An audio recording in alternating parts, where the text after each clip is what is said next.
And we are live. Hello, everyone. Welcome to the Alien Spaceship stream. You could be watching from anywhere around the country or the world. And I really appreciate every single one of you coming to you from the Spaceship Studios from a galaxy far, far away. And going over this window. Alright, hello, everybody. It's Alien Spaceship. I hope everybody's been having a good day, good evening, good afternoon. And now what we'll be doing is hanging out, talking about different things, and going down different rabbit holes. So let's get right into this, and it'll be just a bunch of various different things throughout the stream. And let's see.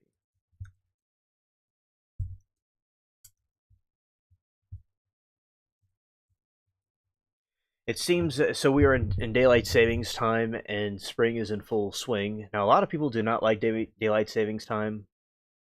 People think that it's unnecessary. I usually like, personally, I don't like losing the hour of, but I like gaining it. But it is what it is, and we have the just all the trees and plants all just start growing out of nowhere. Just like, yeah. Today, what I did was I harvested some of the garden food. Tasted good.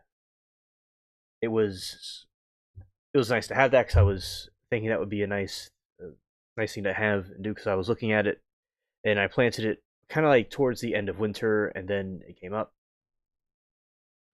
That was nice to see. And daylight savings time, I believe it has to do with farmers. It's certainly people from the past, they would use it. Now, some states completely outlaw it. Now, does anybody in chat think that they like do people like daylight savings time in chat, or do they not like it? I'm curious to hear what people think about it. But I personally think that it can be unnecessary to have that.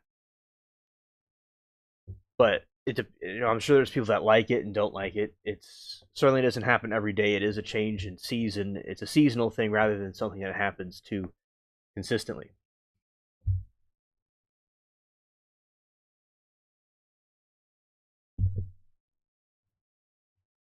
One thing that I know is it messes up people's sleep a lot, and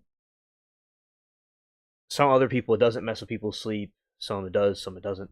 So I think it all depends on the person by person basis. But for those that have issues with sleep, it's because of the circadian rhythm that people have. And when you have a circadian rhythm, it's this, say people go to bed at the same time every single night. Richard said either way. Yeah. Every single night when people go to bed, it can make people upset because it's kind of like going to bed at a completely different time, and the lighting is all different. So it really depends on the person because the circadian rhythm can affect people's sleep. So that just explains the circadian rhythm and how it causes those issues with people. Yeah, it's a lot of people that I know are not happy about it, but they're managing. It was pretty cool playing the game yesterday, the Toontown game. I haven't played that in a very long time. It was nice doing that while we hung out and chilled, and we discussed various things. And so, speaking of daylight savings time, there's other things going on with technology because it'll bring up things like solar panels, and cars and vehicles have evolved a lot since the original concept of vehicles from a long time ago in the 1900s. The Now with the Tesla car, there's people that think with Tesla it can cause a problem with catching on fire. Allegedly, some people have told me, And I do think there is issue with it catching on fire. It's a problem.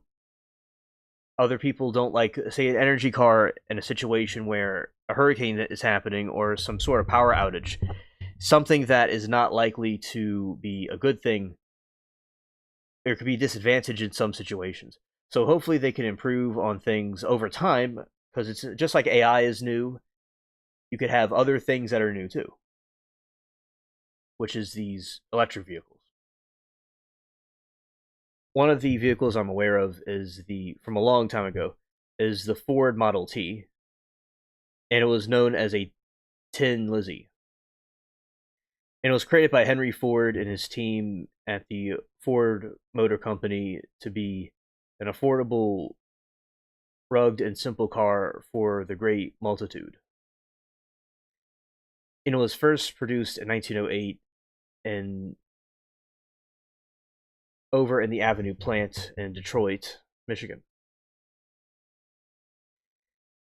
Now, these vehicles came a long way from how they're seen now, because, for instance, for those that may not know, well, that's the wrong window. Let's put it this way.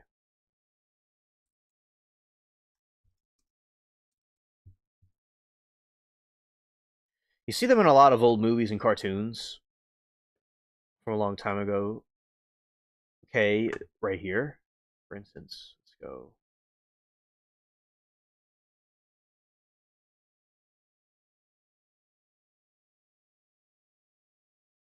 Yeah, so this is the Model T car. It's a an image of it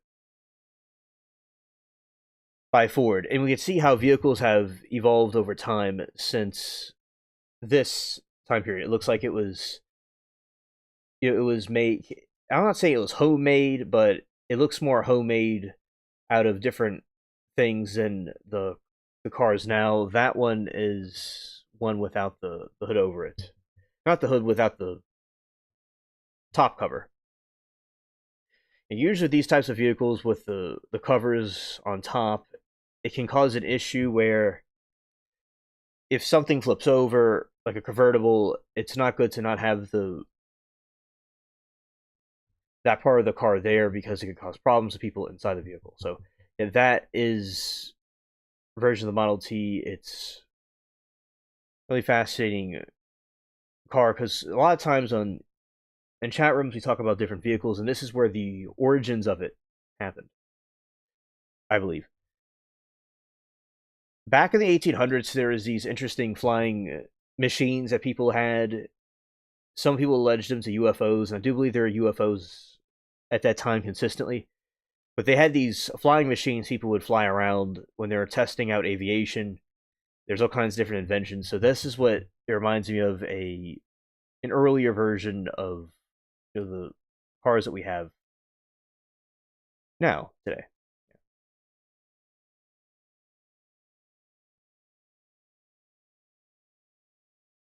See, that is a newer picture of one. There's a lot of people like to collect them. Okay, and going back to this window.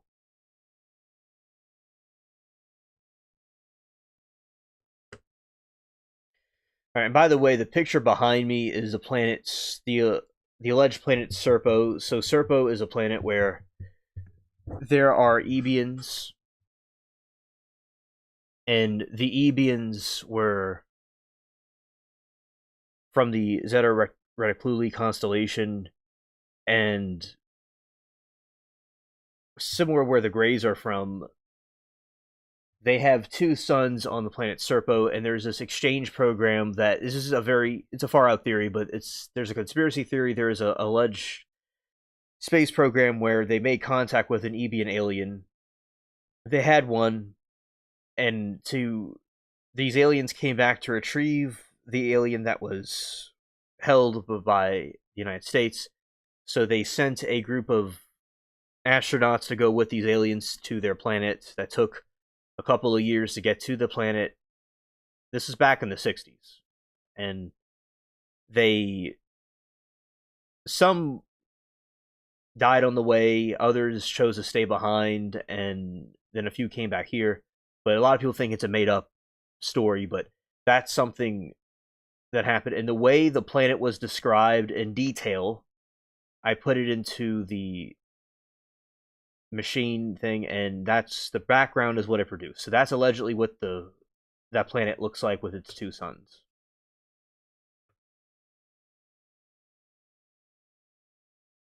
Right. And some more about the Model T is the design team, while Henry Ford supervised the primary design, was carried out by engineers Joseph A. Galamb, Eugene Farrakas, and Clyde Harold Wills. Mass production revolution. The Model T is most famous for the introduction of moving assembly line in 1913 at Highland Park plant. This innovation dropped assembly time for a single car from 12.5 hours, just 93 minutes, by 1914. Okay, due to the production efficiency, the price dropped from 850 to 260 by 1925. So that was 101 years ago. If this shows the effects of inflation, because a lot of times on this channel we talk about economics, and with inflation that occurred over time, that is something that has harmed our society very much, of our country and the world, where things in the past were a couple of pennies and now they're $20 bills, because the value of the dollar has gone down over time, and with these vehicles being just $200, but now it's thousands of dollars to buy it. Of course, at that time, that was probably a lot of money. It just, the dollar has completely devalued its original currency. Yeah.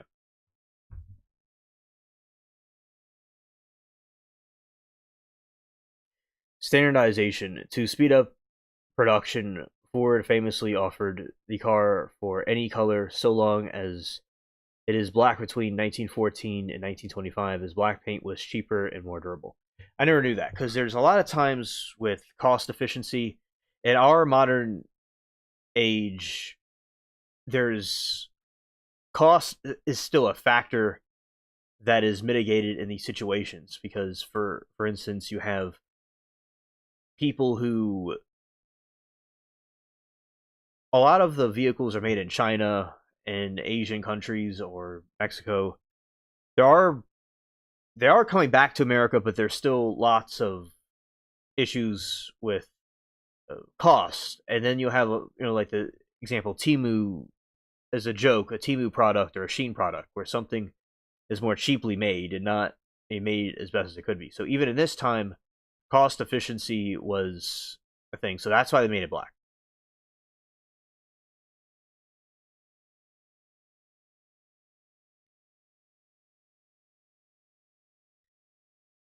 It was the first vehicle to extensively use vanadium steel alloy, a material that was much lighter and stronger than existing steels, allowing withstand poor road conditions of the era.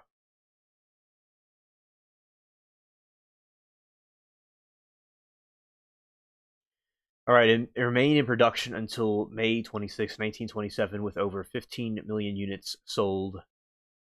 Held the record for produced car history until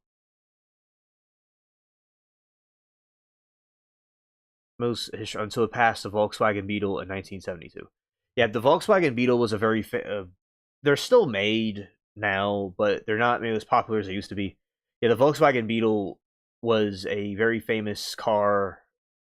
It was created in the Third Reich, technically, and then they brought it over here and still made it anyway, but it was originally from that car.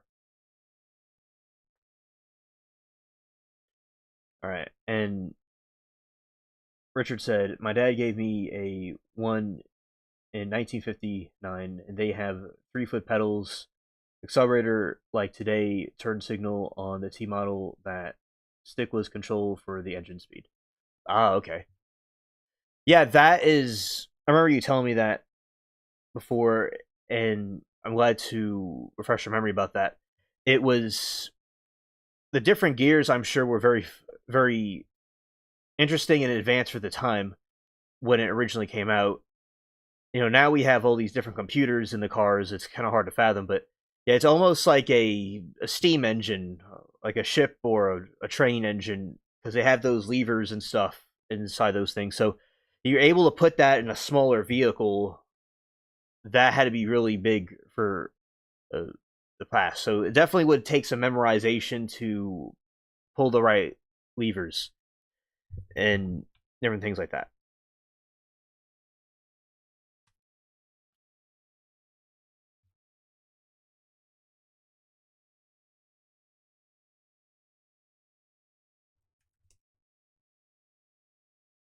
And you also said pedals, right? And pedals too.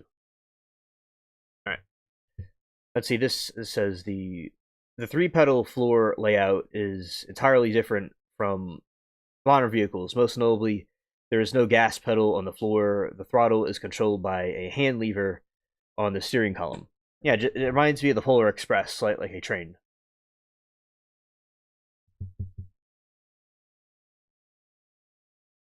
Yeah, this pedal controls the two forward gears. The lower gear is the pushing. This says pushing the pedal all the way down to the floor engages the low gear for starting and climbing hills. Neutral holding the pedal, and middle position halfway down puts the car in neutral. High gear, letting the pedal all the way out, up edges higher gear for cruising.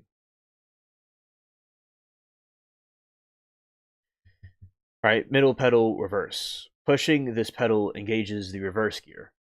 To use it, you must first hold the left pedal in neutral middle position. Yeah, it's certainly more complex than now. So it's almost like a type of computer system with a programming. Right pedals service brake. This is the main foot brake. Unlike modern wheel brakes, it acts as transmission to slow the car.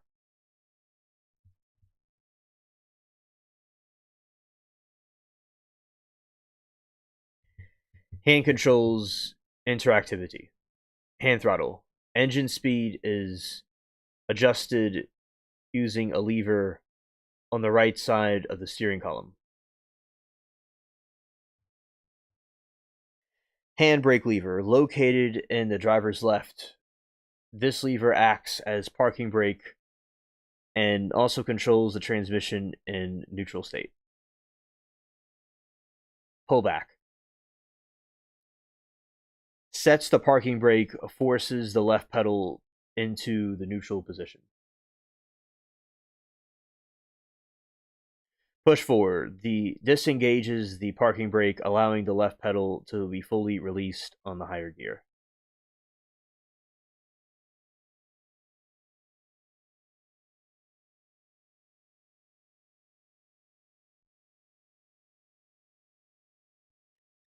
Okay.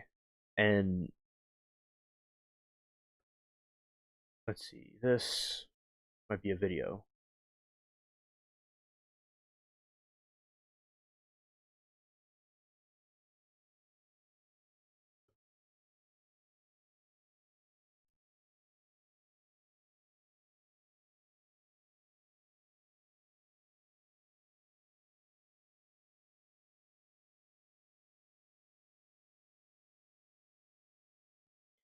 Right.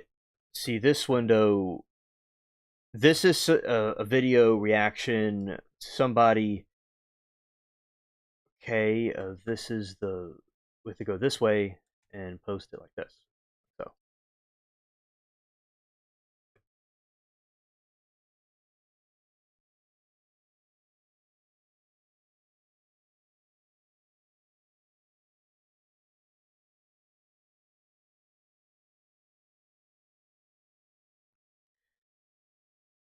all right. So this is a person. This is a person that is driving the Model T car, and will react to this now. Okay, let's go here. Talk about that. We're going to talk about the pedals. We're going to talk about all the different levers and buttons and how it all works. And we're going to show a demonstration of how to drive it if it was a standard Model T, just the way Henry made it. And then down the road, we're going to have another video that talks about how to drive it with a Ruxtol 2-speed rear axle, which eventually gives the car 4 speeds. So we're going to go ahead and get started. So we've got the car idling. Right now the car is running on the magneto, as you can see down here with the switch. So the car is making its own internal power in its magnets for the spark. And we're going to talk about the different levers that we have right now. So right here, we said it didn't have a gas pedal. This right here is the throttle. So that's how you speed up and slow down the engine. Over here on the left side, you have another lever. Looks just like the throttle lever, but backwards. That is the spark, advance, and retard. So anytime you start the car, you want to have the throttle all the way to the top, or excuse me, the spark advance all the way to the top, so you don't get a kickback on the engine and hurt your arm. Then, when your car is running at high speed, you would have the spark advance all the way down, full advance. And then when the car is just idling or driving normally, we can do it about halfway down, and then you'll just kind of play it by ear on that as to how you want to do it. It's all about how the car sounds and how it's running and feeling and everything, and you just set it appropriately. So then, over here we have the emergency brake lever, or the hand lever as they call it. For most people, you can kind of think of it as a park lever. Anytime the car is parked, you would put it in this. If you had to use it as an emergency brake, you could also use this as an emergency brake. It would brake the rear wheels. Hello, Doe. Good evening to you. Welcome to the stream. And right now we're reacting to a different vintage car stuff. I hope you're doing well. And yeah, so it's good to visualize, and I've learned about this from, growing up about these vehicles. Yeah, so this is, how one would drive it. It reminds me, the engine reminds me of like a tractor engine or a lawnmower. Then, down on the floor, you have the left-hand pedal, which they call the clutch pedal. What I always like to refer to it as is the low and high-speed pedal. Just forget about a clutch pedal. Okay, Doe, I am doing fine. I had a good day with the chats, and I was watching some crazy trials, and then came here to do my stream. So yeah, it's I talked to some different friends today, so yeah, I went in my garden and I collected some spinach in there. So my day's going well, thank you. Yeah, so yeah, those are the 3 pedals. As I said, I think it's very similar to it's very similar to a tractor type. So the tractors and lawnmowers must be modeled after these types of machines way back. Interesting. Pedal, just worry about it being the low and high speed pedal. So the position it's in right now, it's in neutral. If I push it down to the floor, it'll go into low gear. And if I take my foot totally off of it and we're driving down the road, it'll be in high gear. You only have 2 speeds on a standard Model T. The middle pedal is the reverse pedal. So if I have this pedal in neutral and I push on this, the car backs up. Just like putting your normal car in reverse. This pedal over here is the brake pedal. Works just like a brake in any other car. You push on it, the car stops. In the middle here we have the Ruxtol shifter lever. And we're not talking about the Ruxtol at all today in this video, so I've left it in high. That's the standard Ford gearing. We're not going to touch it at all. We're just talking about how to drive a standard Model T today. Yeah, I think people nowadays would not be able to memorize all these moves with the different pedals. Like, they made the technology much more simplistic than they used to be back in the past. So it's just like with computers. They made them more and more simplistic for people to, for easier for people to use. But yeah, this definitely is like operating a train, a small little train.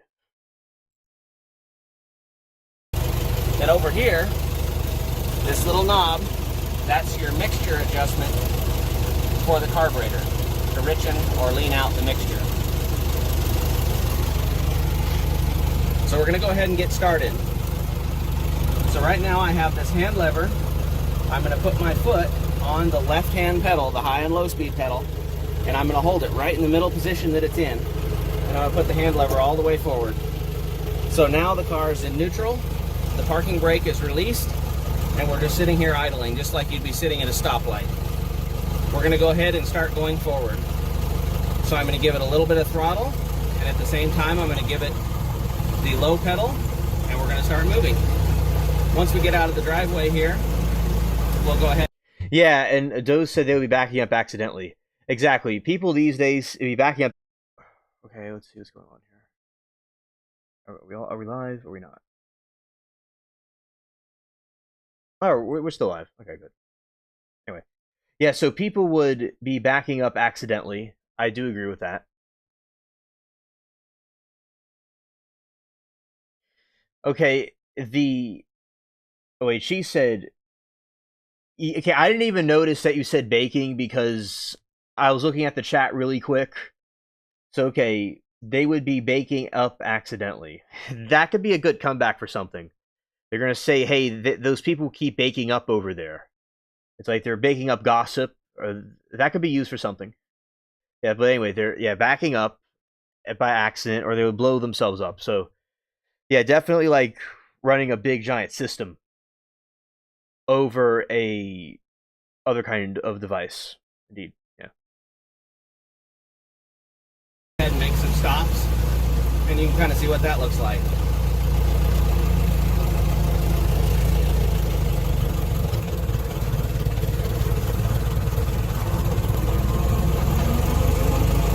So here we go, we're speeding up. Now we're ready to shift into second gear. So you let off the throttle just a little bit, let the pedal all the way out, and now you're in high gear. So we're coming up to a stop here. Put the pedal to the neutral position, and you can apply the brakes. Anytime with a Model T, you want to always pump the brakes. You don't want to just lay onto them unless you absolutely have to. The brake bands are lubricated in oil, and so they need to be able to stay cool. So again, here we go. We're in neutral right now. Road's clear. We're going to give it a little. So I'm going to give it a little bit of throttle, and at the same time, I'm going to give it the low pedal, and we're going to start moving. Once we get out of the driveway here, we'll go ahead and make some stops, and you can kind of see what that looks like.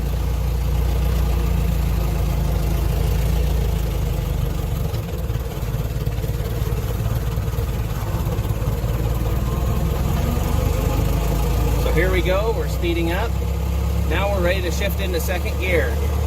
So you let off the throttle just a little bit, let the pedal all the way out, and now you're in high gear. So we're coming up to a stop here. Put the pedal to the neutral position, and you can apply the brakes. Anytime with a Model T, you want to always pump the brakes. You don't want to just let. No, I think it's interesting that they have to pump the brake. That's pretty cool. That they had to do that. Okay. They said it reminds you of a tractor. Lay onto them unless you absolutely have to. The brake bands are lubricated in oil, and so they need to be able to stay cool. So again, here we go. We're in neutral right now. Road's clear. We're going to give it a little bit of throttle and low pedal. And here we go again.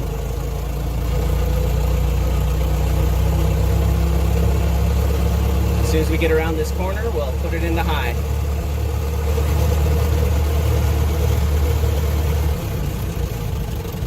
And there's high speed. So anytime with a Model T, I know people will tell you they can go fast, they can do this, they can do that. The motor is not designed to go above 1,500 revolutions per minute, and the car should never go above about 40 or 45 miles per hour if it's an original vehicle. It's just too hard on the equipment overall, and people start having breakdowns. But if you're going 35 miles an hour or 30 miles an hour, it can do that all day long without any issues.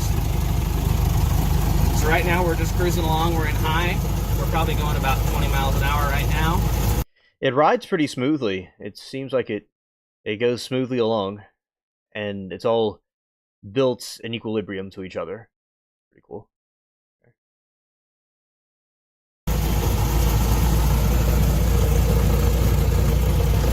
So we're coming up to the next corner. There's a couple of different options. You can just retard the throttle and coast around the corner, which is what we're going to try to do here.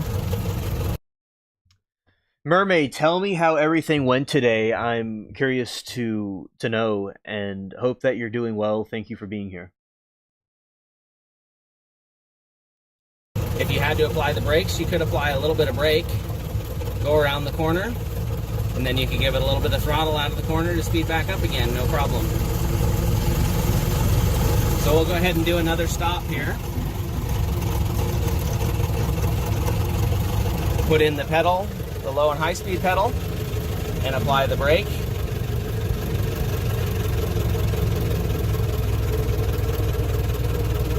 And now we're going to want to back up.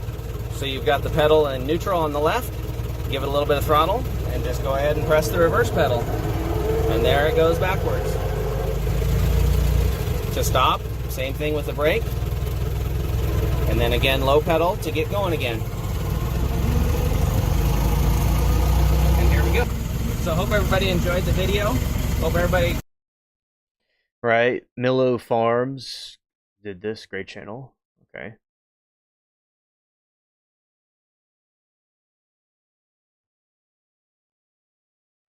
Okay, and Mermaid said, loads of work today, and Judge reviewed my dispute, and they are having a meeting with me there for just a few days. There in just a few days. I might have one witness, but we will see. Oh, well, I'm glad you got that done. It does sound like it's a lot of work, and I'm really proud of you that you are taking action and you're getting this stuff done, and you're taking all this and being independent, and you're doing this. You're handling this very well. Very good job.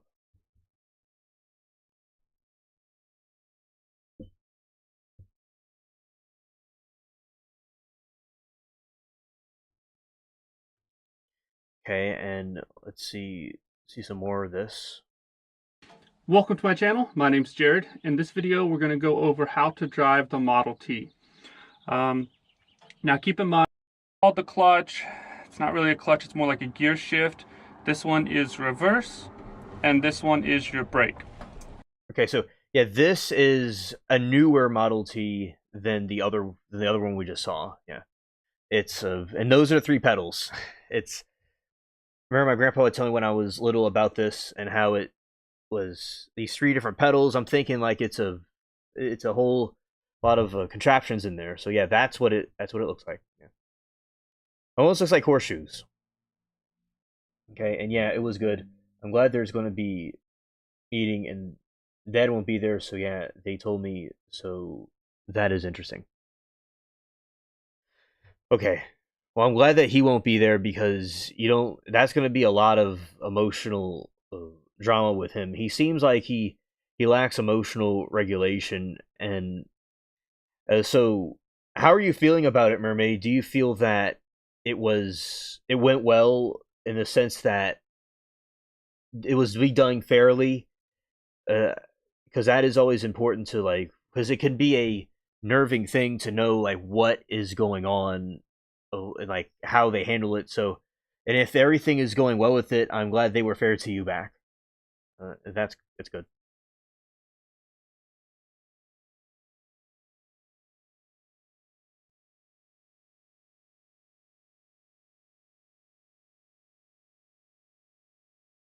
Oh, yes, Google's a valuable tool, and Google AI is as well. I think that is all. Glad the front desk help you. That is great.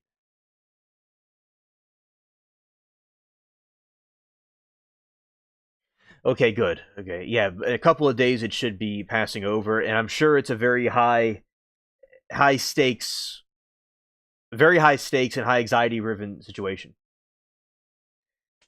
You, the spaceship has the strongest ladies on it because y'all are literally in your own lives go through apocalypses and y'all still come out stronger than before. The Amazonian women,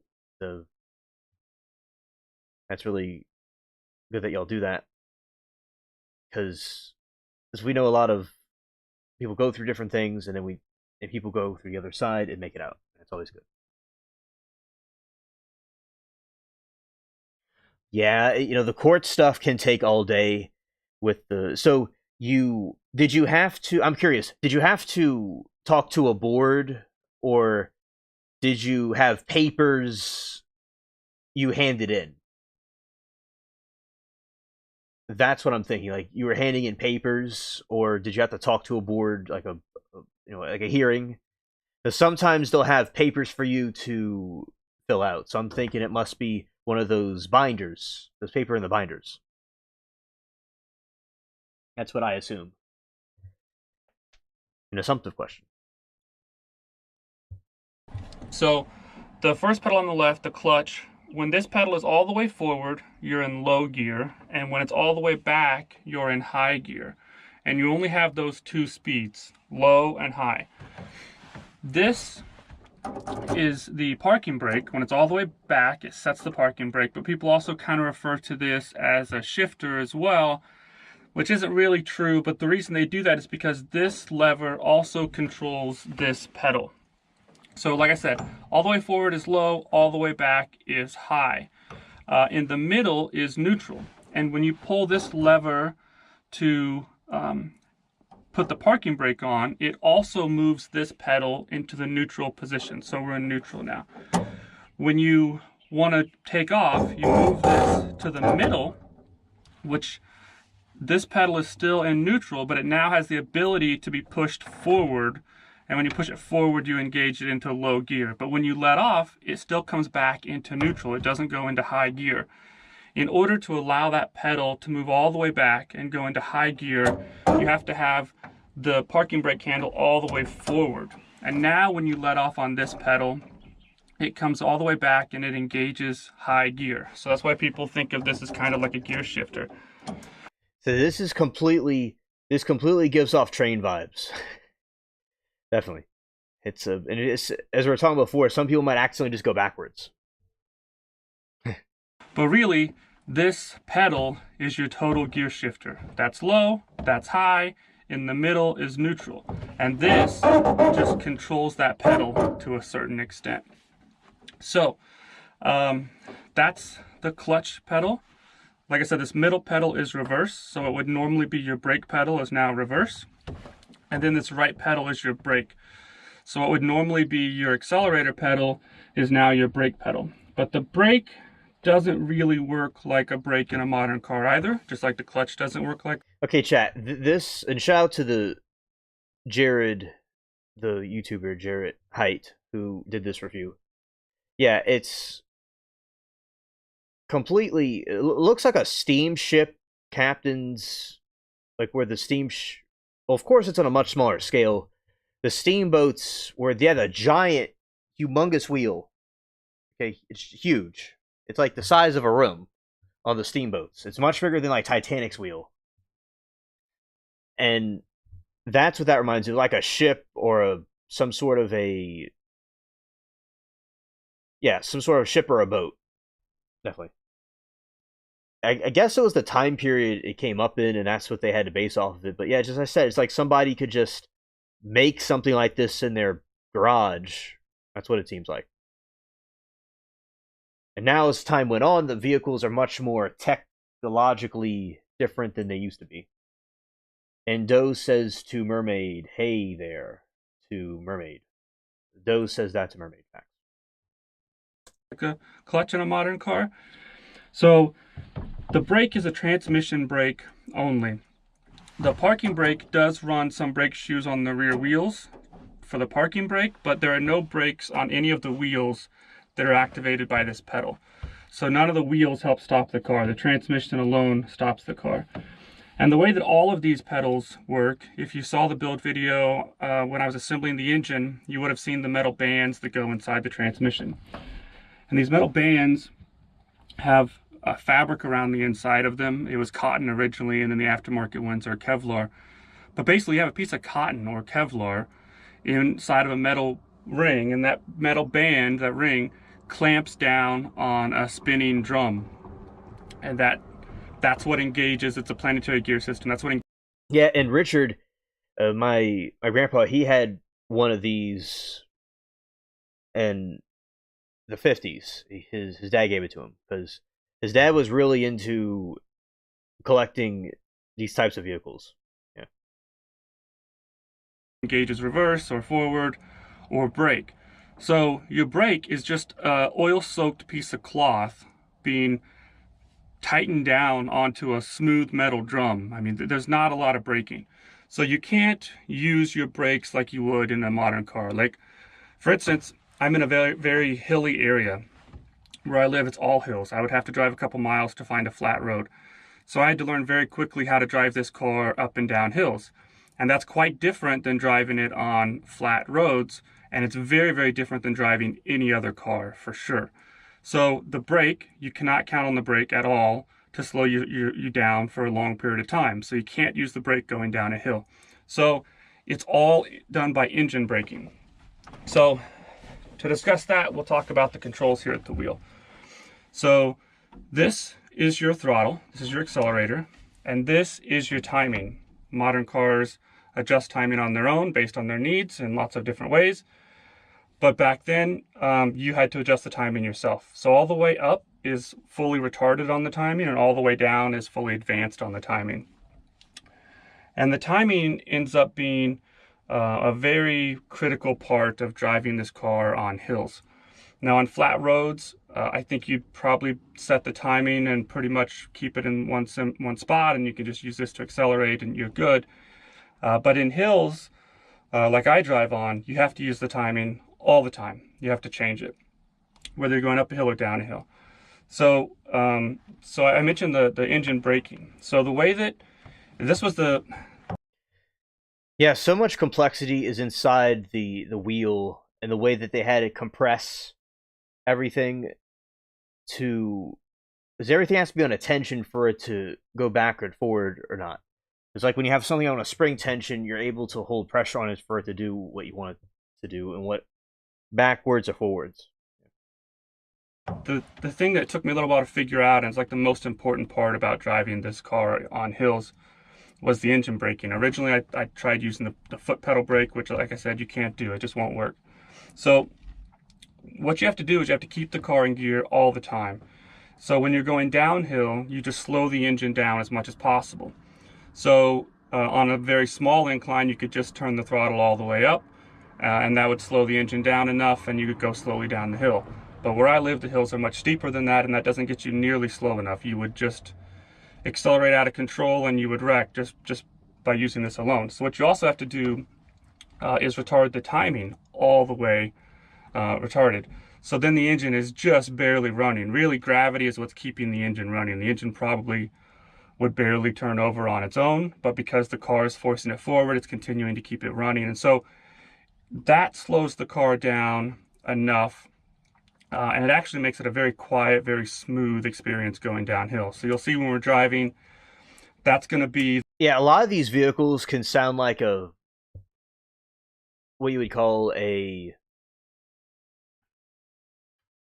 lawnmower or a tractor.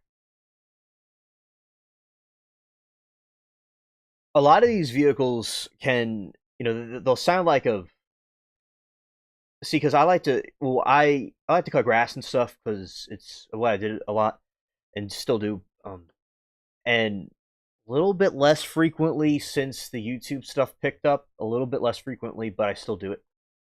It still gets done, but it's done a little bit different.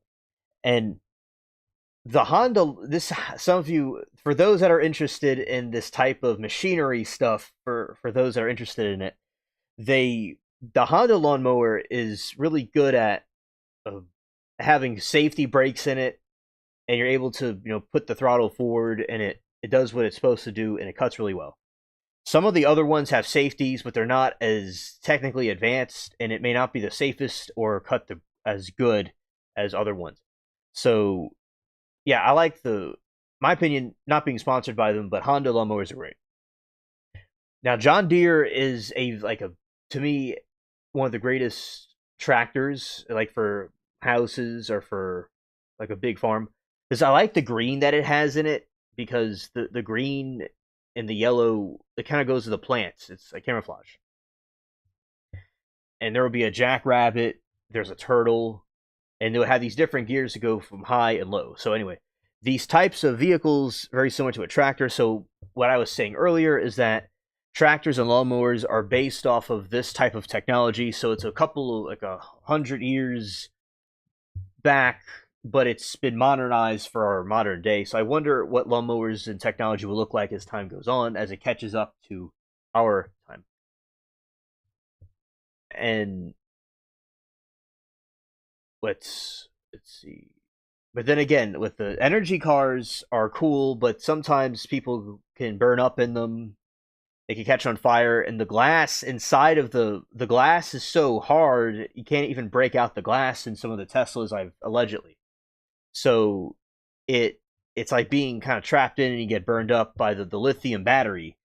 And it definitely needs improvement. Just like with a lot of things, technology is coming out now, it will be improved over time, just like computers and phones were improved in the past.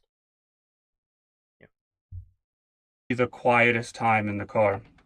When I go up the hill, it gets much louder, and in some cases, if you're going down a steep hill, you have to put it in low gear to make the engine brake even more. But so again, on the braking, so even on a flat road or when you're coming to a stop, you don't use the brake pedal very much at all. So you use the engine braking all the way until you get right up to the stop, and then maybe for the last 5 feet or so, you hit the brake pedal and you use that to come to a complete stop. But you use the engine braking almost entirely to stop the car. So like I said, you'll see when we're going downhill, it's actually really quiet and smooth and great, because I just push these levers forward. I keep it in high gear for most downhill drives, and it's just awesome, smooth, quiet, enjoyable. When I go uphill, some slight inclines I can go up in high gear, and so those are still relatively smooth. But a lot of the inclines I have to go into low gear, and low gear is really low. There's a huge gap between low gear and high gear, the gear ratio. So it gets quite loud going up a steep hill, and it's very, very slow. I don't have the speedometer hooked up right now, but I have used the GPS speedometer on my phone, and there are definitely cases where you're only going 4, 5, maybe 6 miles an hour uphill in low gear. So it will climb most hills as long as you have a full tank of gas. This particular car has the fuel tank under the seat, like most of the cars did, and it's gravity fed. There's no fuel pump. So when you go up a steep hill, sometimes the fuel tank can be lower, the fuel level can be lower than the carburetor. So if you don't have a full tank of gas, you can't make it up some hills. You have to back up the hills. That's a whole nother thing. So for today's purposes, I do have basically a full tank of gas. We can definitely go up the hills that we're going to go up. I've done it a few times. But yeah, so basically that's how it functions. Those are the pedals. These are the controls here. Now, once we start driving, it's going to be a little bit loud in here sometimes, so hopefully you'll be able to hear me, maybe not. But that should give you a clutch in the clutch. You want to pretty firmly push it down with force. That way you don't wear out those bands faster than you need to, and then it'll take off. And then when I shift, so I'll rev it up in low gear, build up as much speed as possible, then I'll lower the throttle a little bit, and I'll let it out into high gear after I've already released the parking brake. And then you'll notice there'll be a big jump. And like I said, it'll be a little noisy, but hopefully you'll still be able to hear me while we're driving. Okay, so let's get into it. So to start it, we've got the parking brake on. I've got the timing fully retarded. I'm going to give it a little bit of throttle here. I'm going to turn the key to battery and then hit the starter button to get it running, and then we'll be switching the key over to magneto. We drive it on the magneto. Okay.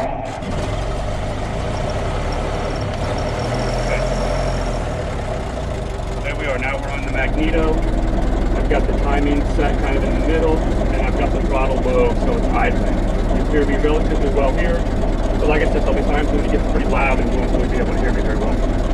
Okay, so I'll put the parking brake in the middle, so now we're in neutral. Now I can press the clutch in firmly, and we'll take off. I'm going to give it some gas first, and then we'll be good.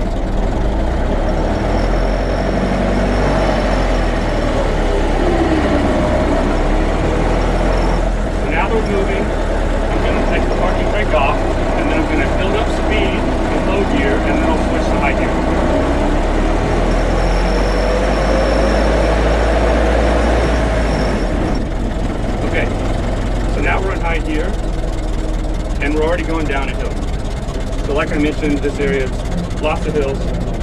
My biggest challenge here is keeping the car going slow enough that I don't get out of control on these hills. So now, the hill's not too steep yet, but it's going to start to gain. It's going to start to drop a little bit more. So here we are, fully retarded on the timing.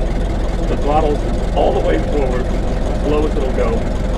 And we're still cruising along at a pretty decent speed.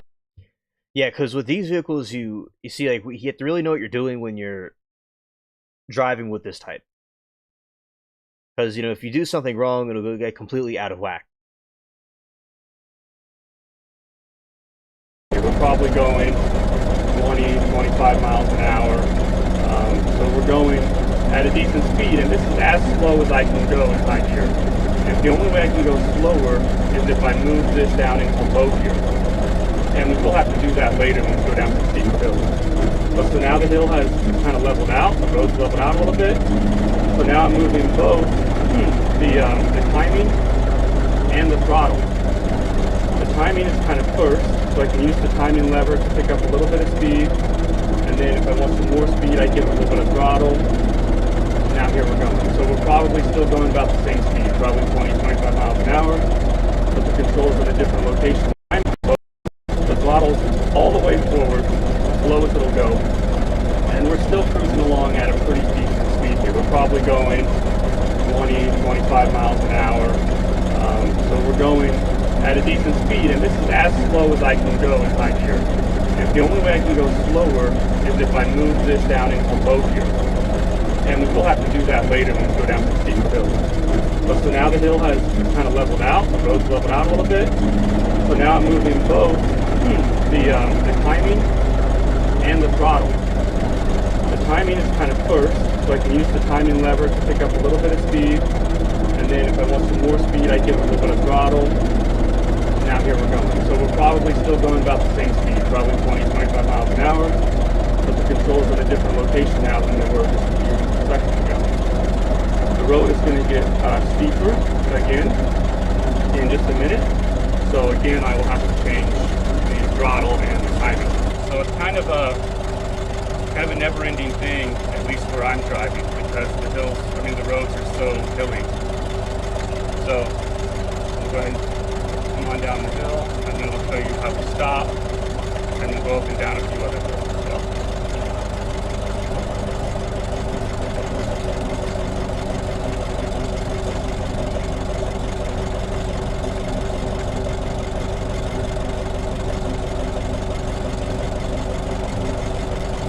Like I said, this is actually a really enjoyable part of the drive. It's pretty quiet, it's smooth, I'm going at decent speed, so this is kind of nice. Now the road's leveling off. We're going to accelerate.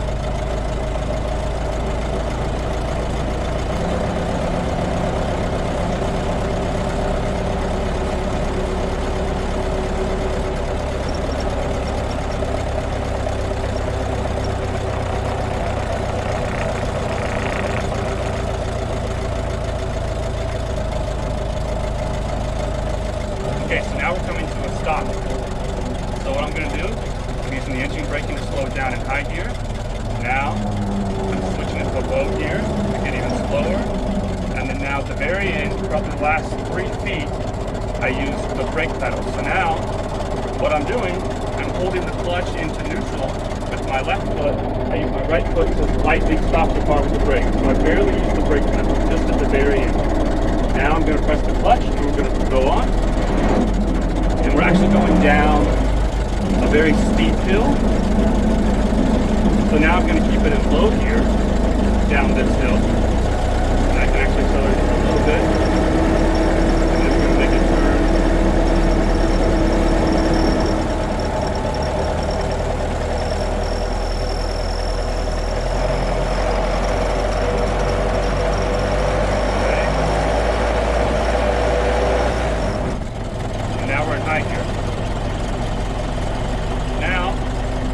Going uphill, and this isn't too steep of an incline, but again I have to change the timing.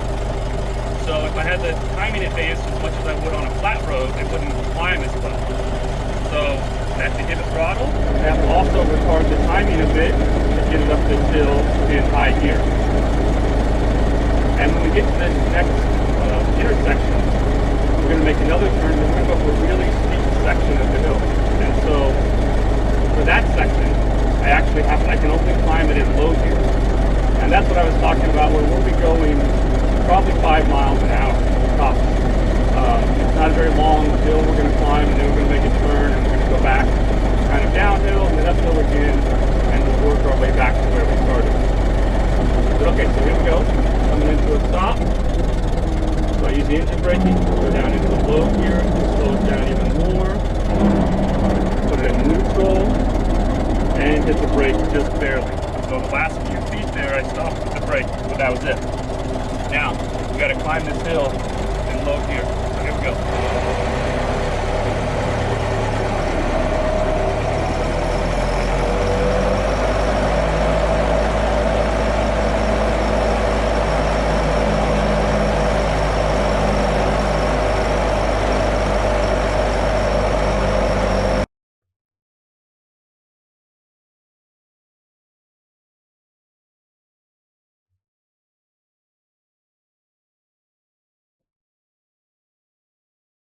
All right, and yes, this is how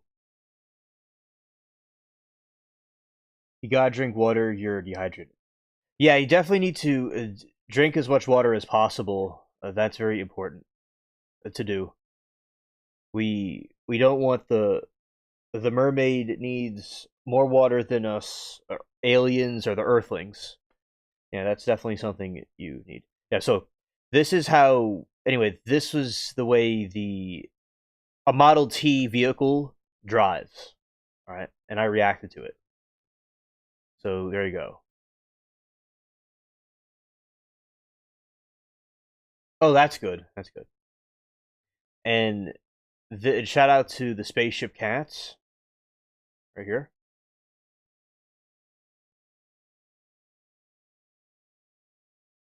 And shout out to the spaceship cats here and here.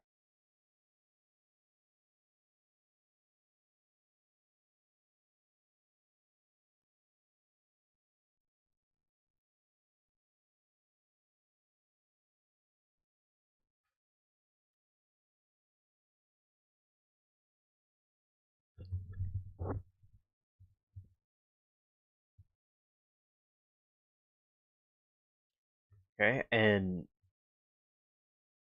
doing it this way. We will be doing some more reactions to some.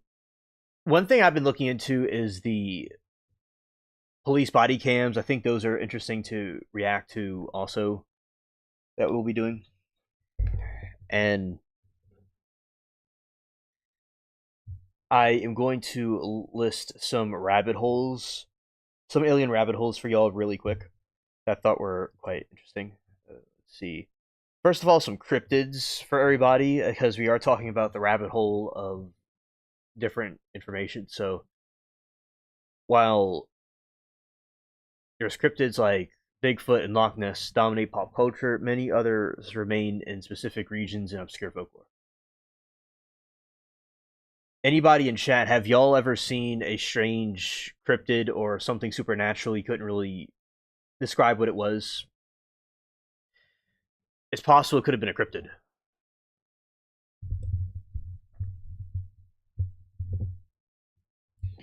The squeonk in Pennsylvania, a legendary creature from the hemlock forests of northern Pennsylvania, is described as having ill-fitting, wrinkled skin covering in warts, is said to spend its life weeping because of its own ugliness. Legend says that when aliens cornered, it can dissolve completely into a pool of tears.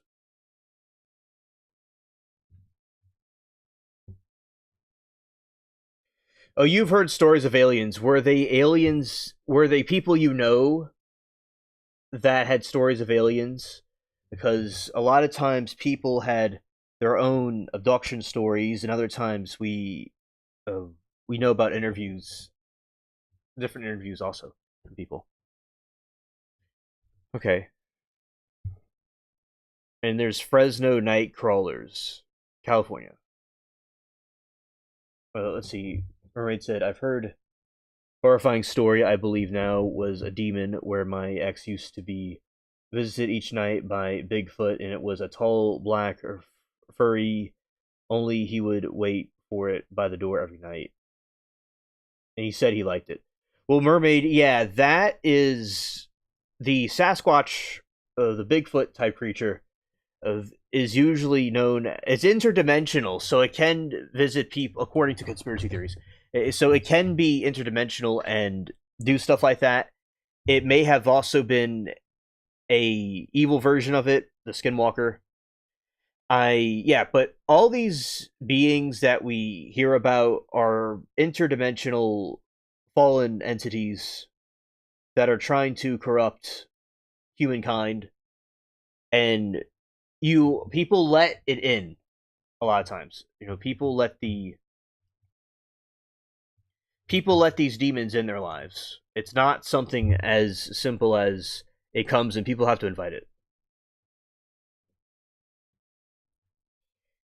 All right, I heard one kid tell me, as kids, he said aliens hands in field, that story, saw aliens in a field. I think that's what you meant. And it sucked and spooked me. I barely knew kid and swore it's true. Oh, okay. He was a kid when he was visited by the Bigfoot. He's now a Satanist. Yeah, Noah's Ark Wild. And there was a situation with Noah's Ark where at the time of Noah, there was abominations that would crawl around the earth and that were corruptions, that were abominations. And he would go out and not he, but the demons would go out and reproduce with species of earth creatures, with sea creatures, and all these abominations were made. So when Noah came during the flood, the regular animals were saved in the ark. But there are theories that some of these creatures survived in mountains and underwater caves, and some of them did survive. Okay, thank you, Mermaid. I'm a little bit. I'm a slow alien at times. He saw an alien's hand in a field. Yeah, that makes sense. It was probably from an alien crash, or some debris from an alien crash that fell in that area. Yeah, so I think with the aliens, they are certainly real, and they're not really good. A lot of them are demonic. So definitely at the times of Noah, where you're having these bizarre creatures appear in different regions.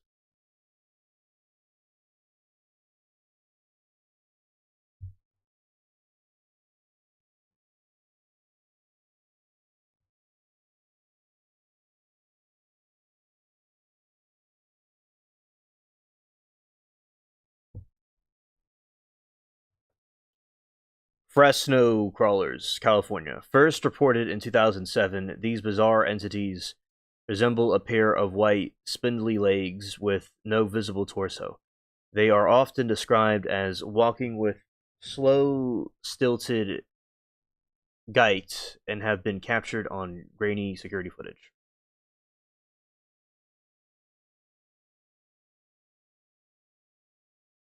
Okay, those are the scary stories that you saw. Okay. And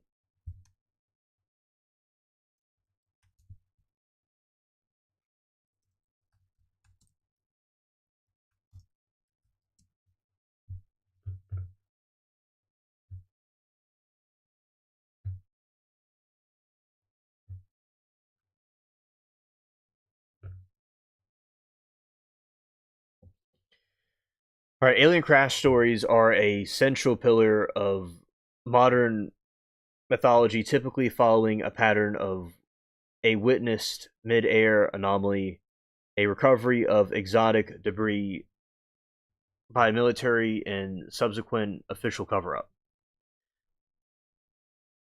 let's see. Here's some that you probably have not heard of, that I have not heard of either. All right. Event: the Pennsylvania Roswell Kicksburg 1965. Event: on December 9, 1965, a fireball was seen over several states before allegedly crashing in Kicksburg, Pennsylvania. Witnesses described a metallic, cone-shaped craft about the size of the Volkswagen Beetle, reportedly inscribed with a hieroglyphic-like markings. Military response: the area was quickly cordoned off by the military, who allegedly hauled away a large object on a flatbed truck while telling the public nothing was found.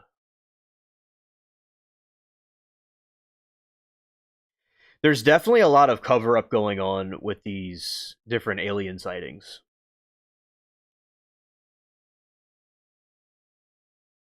And the theory: many researchers believe that the UFO was actually a failed Soviet satellite, Cosmos 1996, or a secret US spy device such as a GE Mark II re-entry vehicle.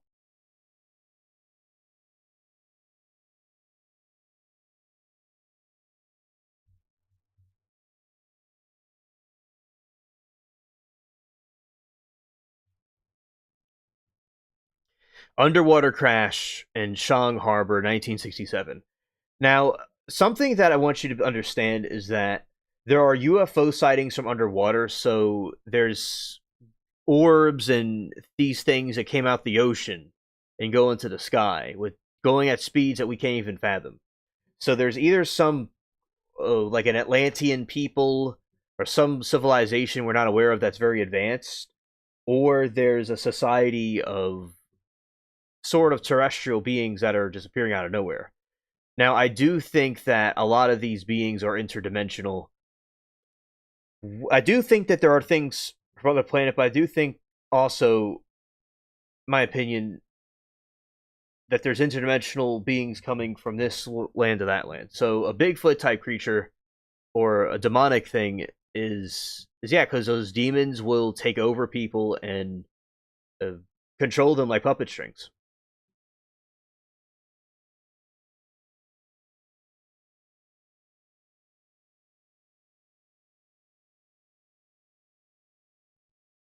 Investigation: unlike Roswell, this was treated as a so. Multiple witnesses at Shag Harbor, Nova Scotia, saw a glowing object dive into the Atlantic Ocean in October 4, 1967. Unlike Roswell, this was treated as a search and rescue mission by the Canadian Coast Guard and Navy. No missing aircraft were reported, and no wreckage was ever found.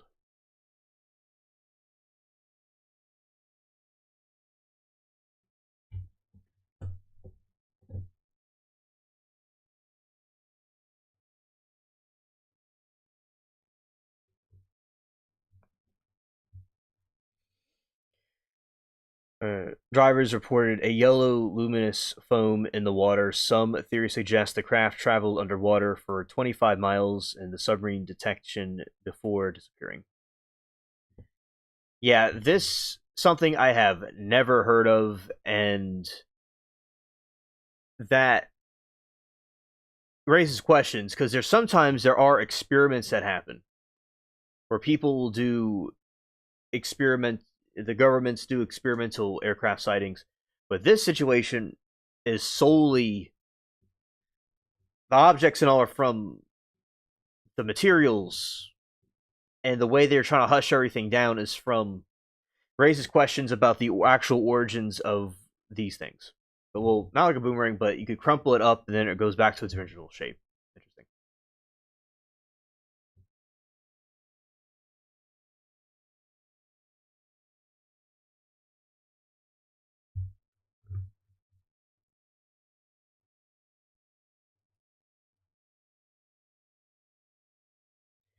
And we know about our space yetis also that we have dealt with on the spaceship before.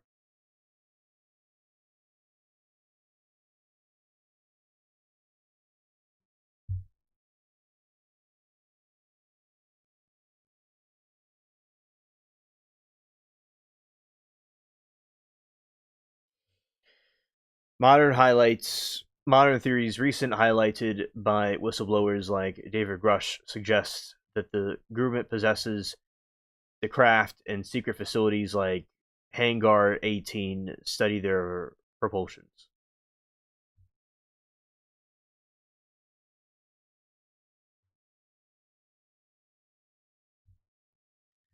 All right.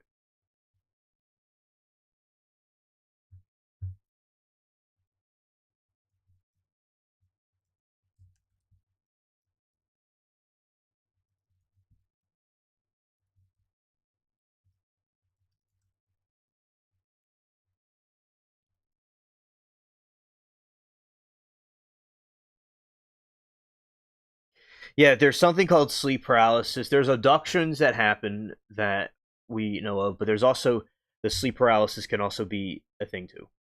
So here are some. So remember, these are some archetypes of some theories of other people that have experienced these experiences as well. We will go here. Okay. The shadow people. Witnesses describe the dark humanoid silhouettes standing in the corner doorway, and they don't have distinct features, just dense void like presence, feel like it's watching. Yeah, so the shadow people is one of the other ones that we are aware of from different times. And with the shadow people, I've seen different documentaries about them. They just kind of stand there, and it's some sort of a darker entity of darker powers that people have had hauntings of. Right? The Greys, which is a classic one, is are often reported standing at the foot of the bed or even hovering over the sleeper. These encounters frequently involved feeling of mental communication or a calm being forced upon the witness.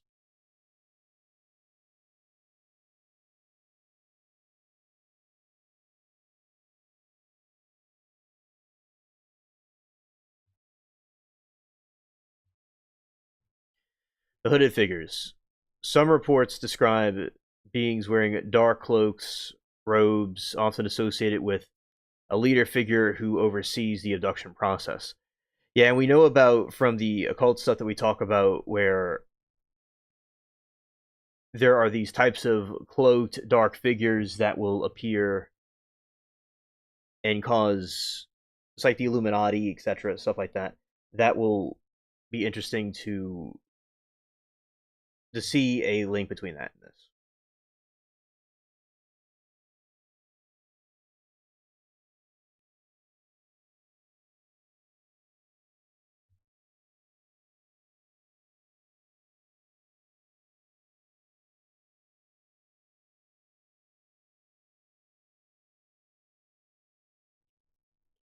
Mechanics encounter, the Oz factor. Witnesses often report a sudden eerie silence, clocks stop ticking, crickets stop chirping, and the air feels heavy, electrified right before the being appears. Okay, this is something that I've not heard of before. So when these UFO or alien type encounters happen, there will be an eerie silence. I've heard of eerie silence before, especially in the dead of night. That's basically the sound of space. There's nothing. It'll be like a ghost town. Passion was telling me how the the silence you will hear in the desert over in the outback is like that. It's just nothing, absolutely nothing.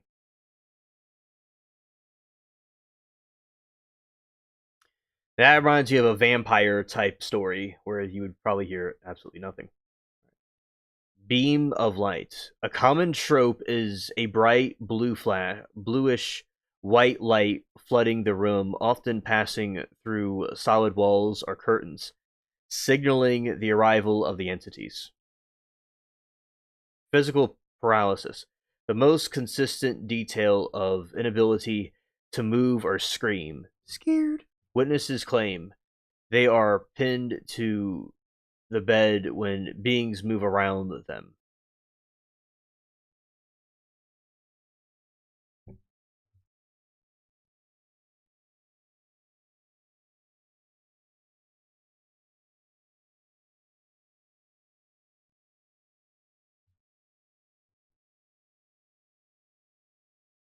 right, so there's a scientific perception about this. So the brain glitch occurs when the body stays paralyzed of REM sleep while mind is awake.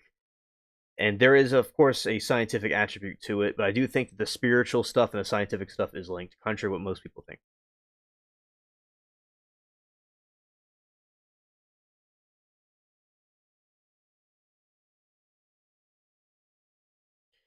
Hallucinations. The brain sensing it is vulnerable or unable to move triggers a threat detection response, often manifesting as shadow or presence in the room.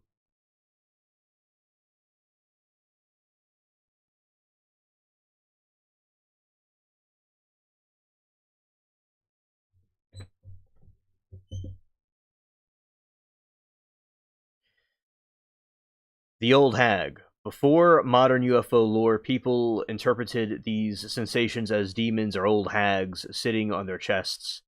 Today, our culture interprets the same biological fear as aliens. Because there's a theory that that they're aliens and these types of things are intertwined or interlinked to each other. Yeah.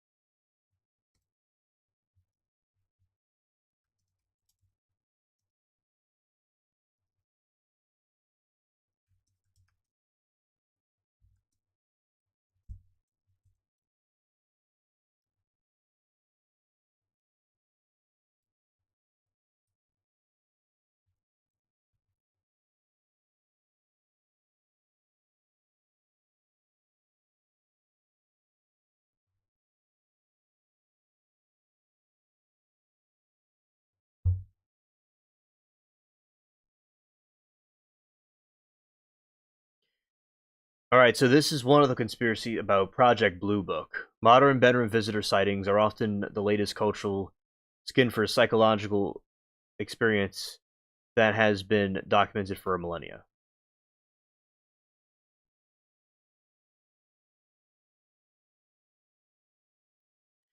Project Blue Book and bedroom cases. Well, Project Blue Book 1952 to 1969 primarily focused on aerial sightings and national security threats. It's also inadvertently created the template for modern abduction lore.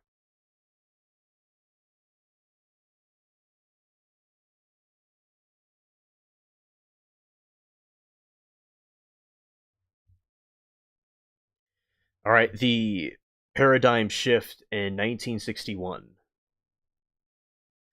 The most significant case was the Betty and Barney Hill, the first widely publicized modern abduction. They reported being taken from their car, but their detailed accounts of medical procedures by gray skinned beings became standard for people later reporting similar entities in their bedrooms.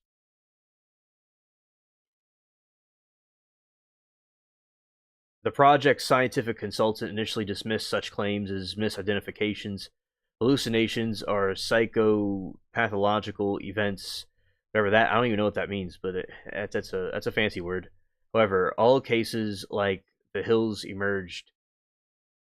Hynek began to realize that the bedroom visitor phenomenon was consistent with albeit unexplained psychological reality for witnesses.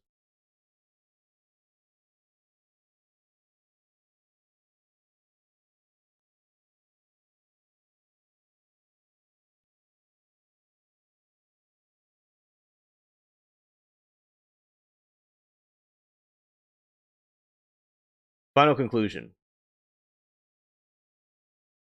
Blue Book ultimately concluded in 1969 that there was no evidence of extraterrestrial VAX vehicles or technology beyond modern science, often attributing individual encounters to national phenomena or hoaxes.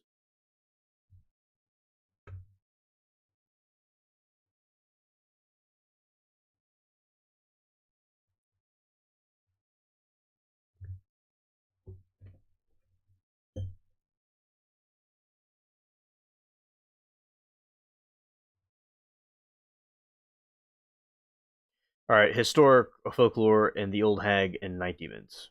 By the way, the old hag is something I have not heard of before. All right. Long before the Greys, and every culture had its own version of bedroom visitors, almost always tied to sensation of deep paralysis. The incubus and succubus. Yes, I'm aware of the incubuses and succubuses. I've learned about that uh, in the past. The medieval Europe, bedroom visitors were demonic entities believed to visit people at night to drain their life force and vital energies.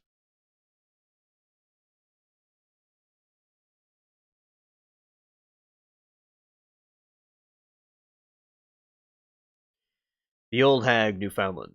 In Canadian folklore, the experience is called being hag ridden. Victims would wake up unable to move, feeling with withered old women sitting on their chest to ride them through the night.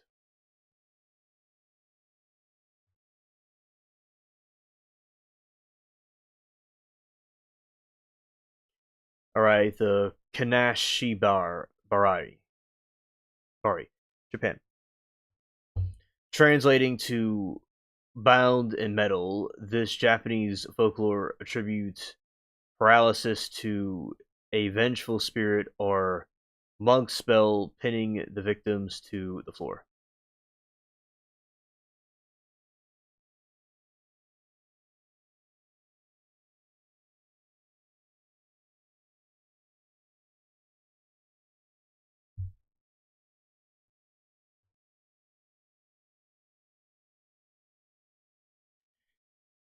Shadow people. Across the many cultures, shadow entities are described as dark, featureless humanoids that loom in the corners of rooms.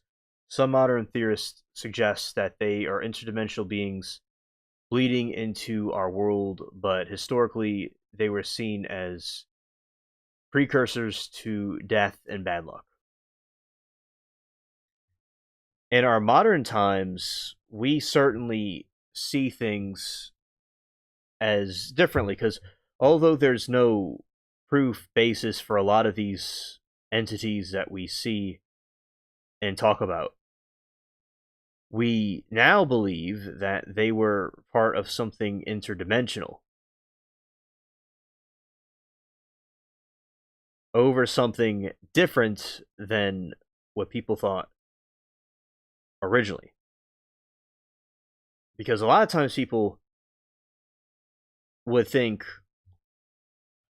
in the past how, oh, it might be an omen for something, although it still very well may be an omen. It's still technically an omen now, but more theories about them is that there's something from another dimension coming over here.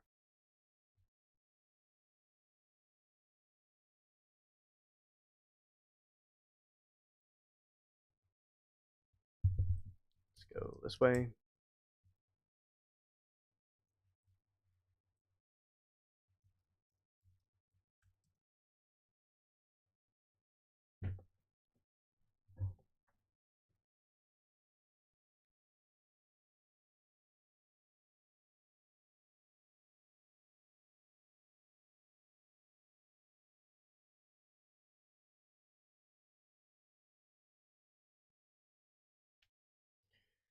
Project Blue Book was the USA's Air Force longest running systematic investigation into UFOs operating from 1952 1969 to assess potential national security threats and scientific implications. Following the project's sign and grunge, it analyzed 12,618 reports. Well, 94% of the cases were explained as natural phenomena. Our conventional aircraft 701 remained unidentified, and the final 1969 report concluded that UFOs possessed no security risk and lacked evidence of advanced technology and did not represent extraterrestrial vehicles. Dr. J. Allen Hynek, the project's scientific consultant, transitioned from a skeptic to a critic of project's debunking approach. Following the 1968 Condon report, which suggested further study was unproductive, the project was terminated and its files were archived.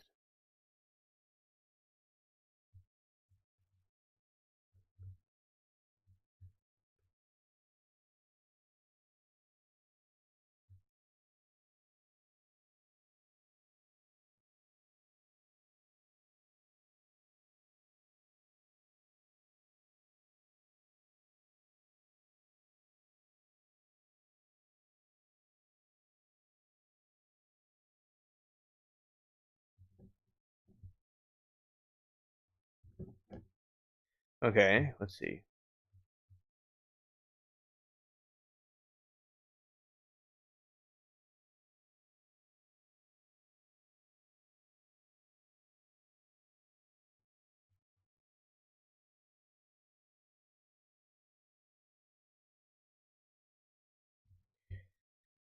All right, so I asked chat about their experience with aliens, and I like to hear about that. Now, has anyone in chat have ever experienced anything with ghosts, hauntings? I'm curious about that. If anyone has experienced that, just a curiosity. And as I will see if chat has experienced that or not, we'll go down this rabbit hole. Okay, the 701 unsolved files. Okay, the Lou Bach lights, 1951, and Texas. Three professors from the Texas spotted a V-shaped formation of 20 to 30 glowing blue-green lights racing across the sky, unlike a single aircraft. This formation moved at speeds calculated around 600 miles per hour, far faster than any jet of that era. It made absolutely no sound. Blue Book officially labeled it unidentified through skeptics tried to blame the reflective plover birds, which the professors, being scientists, laughed it off.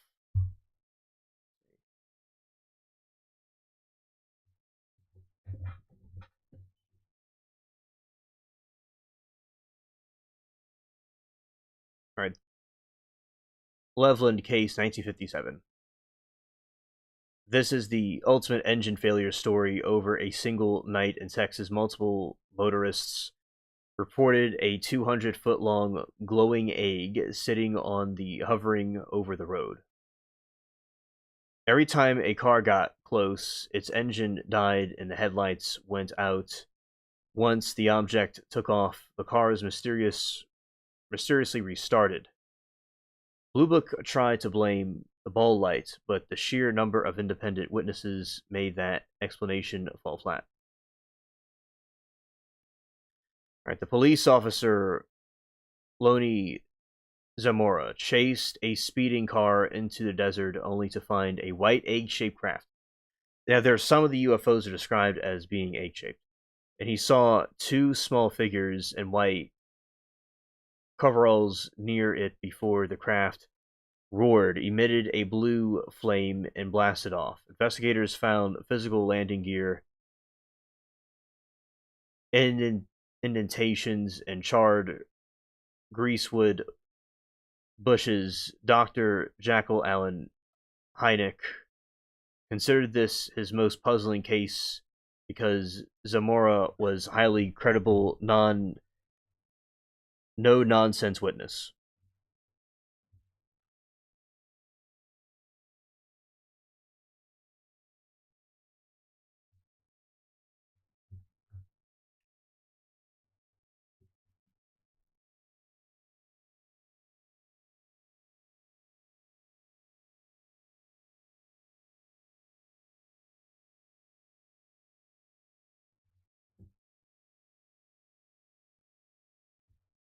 All right, the RB-47 visual case. The RB-47 radar visual case, 1957. Right.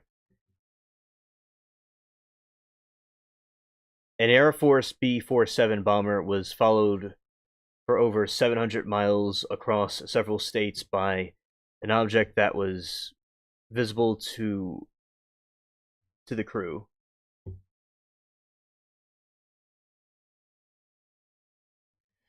Okay, hello there, mermaid. Let's see. Rain said, "I'm here. I'm just shaken to death and night, probably because the court stuff." Okay. Oh, mermaid, I think that is extremely.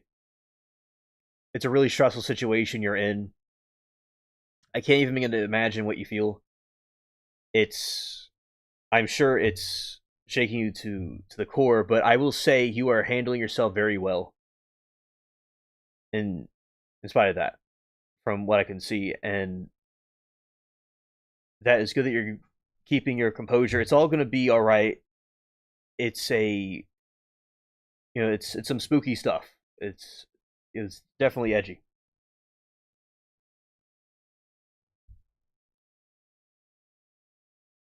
Oh yeah, you see the nerves would be being tired and the nerves being there to throw up. Yeah, well uh, that's messed up that happened to you about throwing up, but I you got sick, but you still pursued anyway, which I'm glad that you did. And being tired before that also is makes things even worse because if someone's tired and like with fatigue, it's going to uh, be like a domino effect will happen.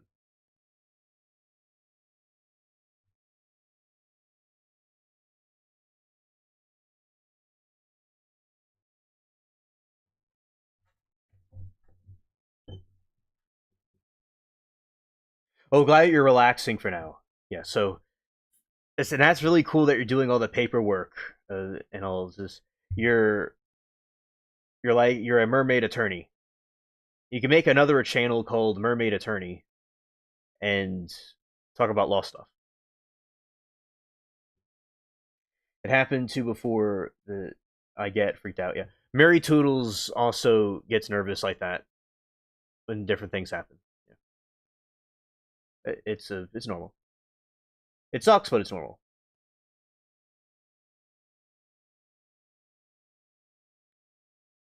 Okay, well, that was a fun night when we got to talk to the developer. That was a cool night. I enjoyed it, and that was nice hanging out with you.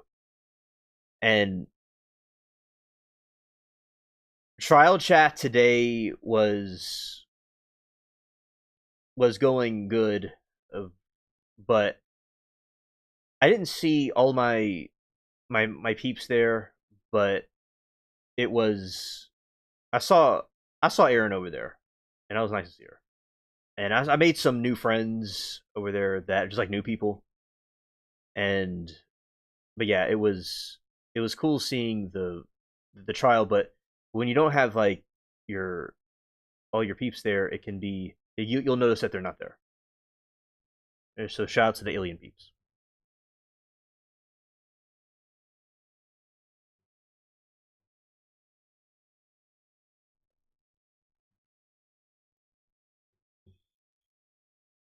Being your own lawyer is super crazy. Alien, I highly considered doing that because lots of experience with family court. Yeah, and I know that you like watching the trial stuff that we put out for you, and you have talked to on this channel. You have talked to attorneys and people that are trial chat enthusiasts. So I do think you're more prepared than most people.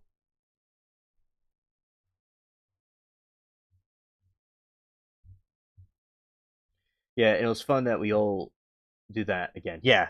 Yeah, that was you see, I think he's from Germany or somewhere in Central Europe because my buddy Super D, I need to do a stream again at night like that. And by the way, Mermaid, since you're out west, you probably can handle the I've not done them in a very long time, the late night lives. We will we'll be able to see people from Europe and Asia in here. yeah, and yeah, so that's why when he was talking about it was like 10 a.m. over there, I knew he was probably up in Germany or somewhere in Central Europe. But he was really cool, very creative. I always love the A players that will, uh, and I even like it with see with A players they discipline each other. Like we all bounce off each other's ideas and give each other constructive criticism. I think that's very important to do. It's a different than bozos that will use criticism for hatred, but rather than improving. So I think that it's good to have people like that that are really great at making games around. That's so cool, Mermaid, that you're able to have people like that in your stream that made those games. That developed the games. That's awesome.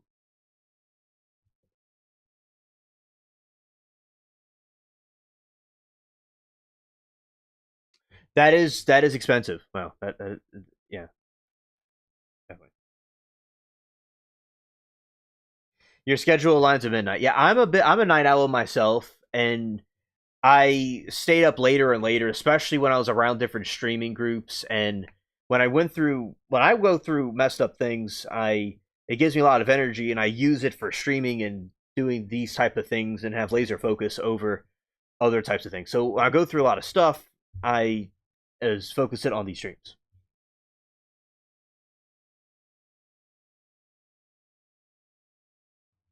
They join X's too. Well, I'm glad that those developers are really being true A players and hanging out with y'all in your streams.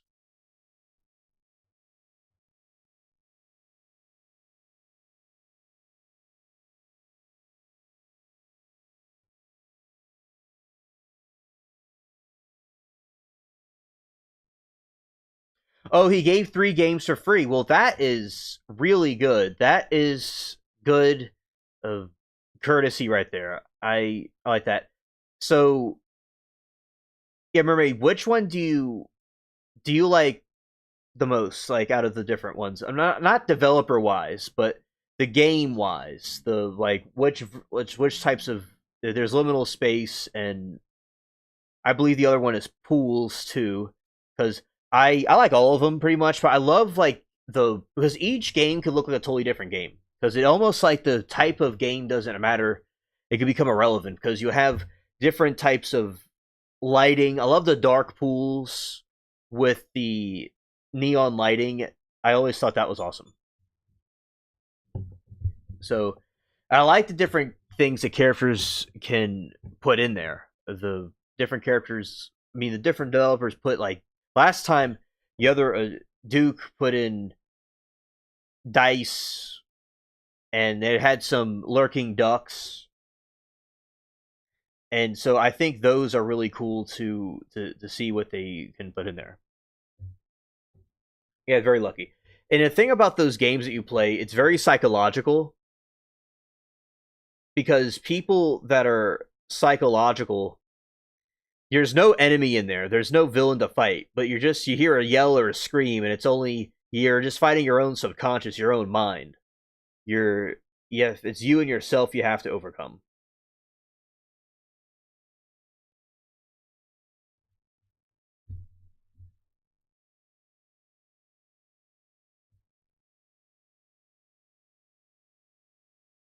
My favorite him is the shattered mind of Lucas Hayes, and who I met the guy. He's super cool. He's been friendly. Subluence and limb space are good if they're truly psychologically crazy. Yeah, because there's one game you played where a kid or like a dude or somebody is being chased by a giant lizard thing through a playground set, and I think that's kind of crazy that happened. That was interesting to watch. I the thing about I call it psychological because the point of it is you're going through these mazes and you're you're hearing a yell or a ring and you're already paranoid that there's something there that you can't see. So there's something actually there, but you never actually see it. It's basically going through Epstein's Island.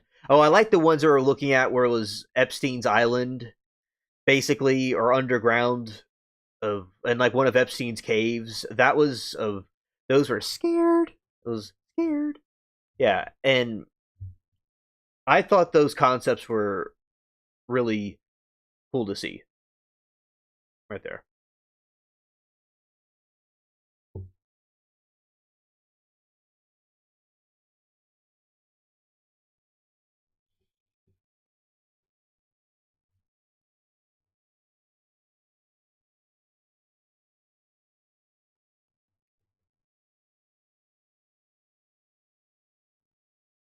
Subliminal is going to be released at the end of March. Oh, nice, nice.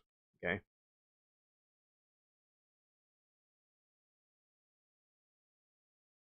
Subliminal is probably the number one backroom game out there because of the monster.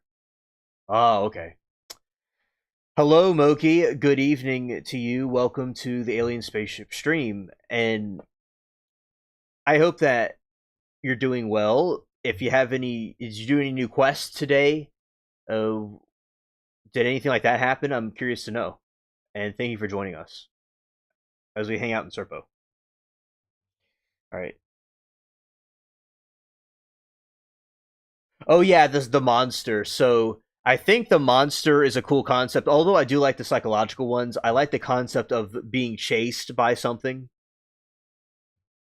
and you have to get away from it. You never really see it. It's like a phantom that comes out the darkness, and your paranoia is actually like justified, and you're going through that and seeing something there. So I think that was a cool concept to for them to put in the games too. And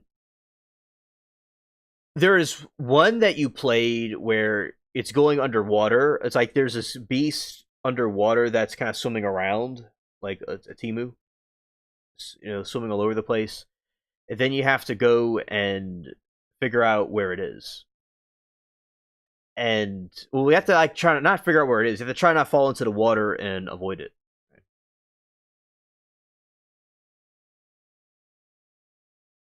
Oh, okay, understood. The errands to run. Okay, so hopefully those quests of the errand quest, the errands quest, and family all goes according to plan. Yeah, I have. Hope you have a good time with your family. Yeah,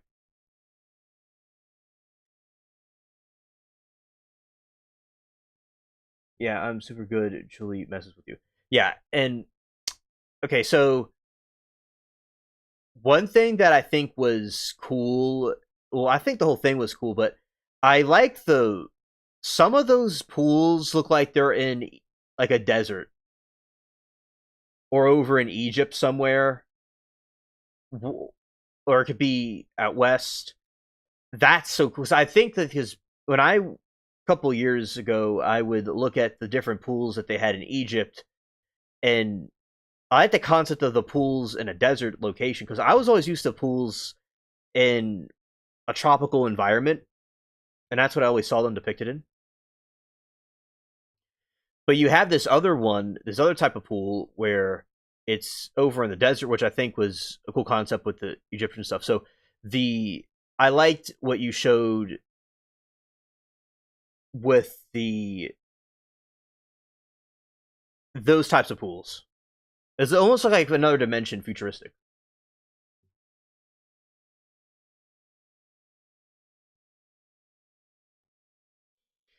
We are all going to see the movie Project Hail Mary when it opens. Awesome, awesome. That should be very fun.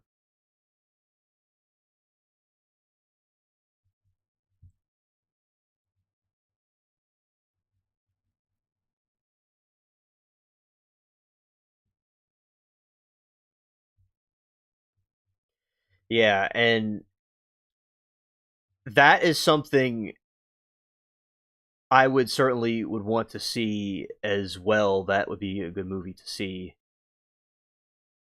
And for those that don't know, it's an alien type space movie that is pretty cool. Kind of has similar critters to. I've not seen it before, but it has like similar critters to it to like War of the Worlds. And there is, I think, other movies. There's other movies I believe that are coming out this year about aliens too.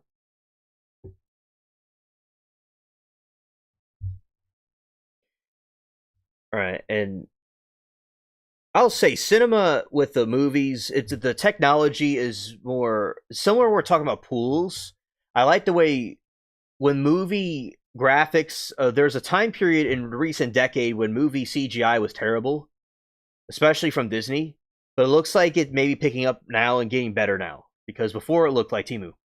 And yet, everybody, the Pirates of the Caribbean movie, all these years later, has held up as one of the best CGI to date over all the other movies that came out recently. Like the Avengers movies that came out, that one is the best one.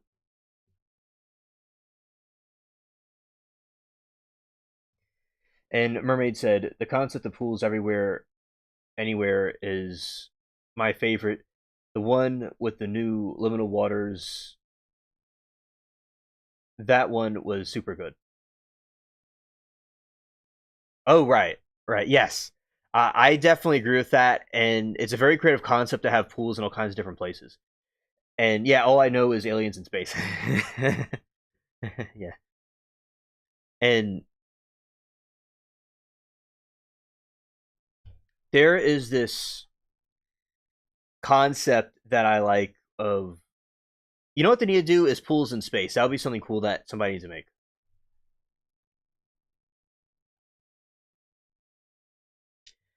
And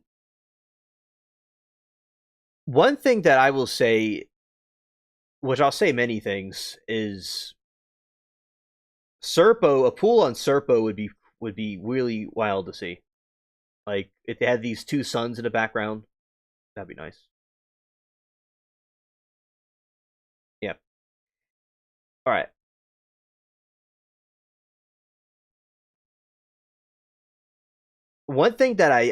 Another thing that I do know is that those ducks in the game Mermaid that you see are completely plotting something, or they know something. Like I think the ducks are gatekeepers, and they have to have insider information on what's going on, but they're not saying anything. They're Laquaquarish. That's what they are.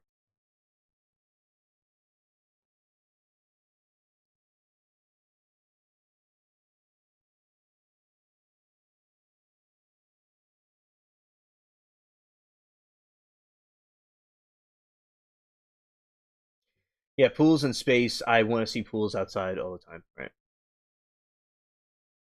I like the visual from the movie Dreams May Come. Yes, yes. I always like visuals and graphics. And maybe just how I am, I like to see things like that.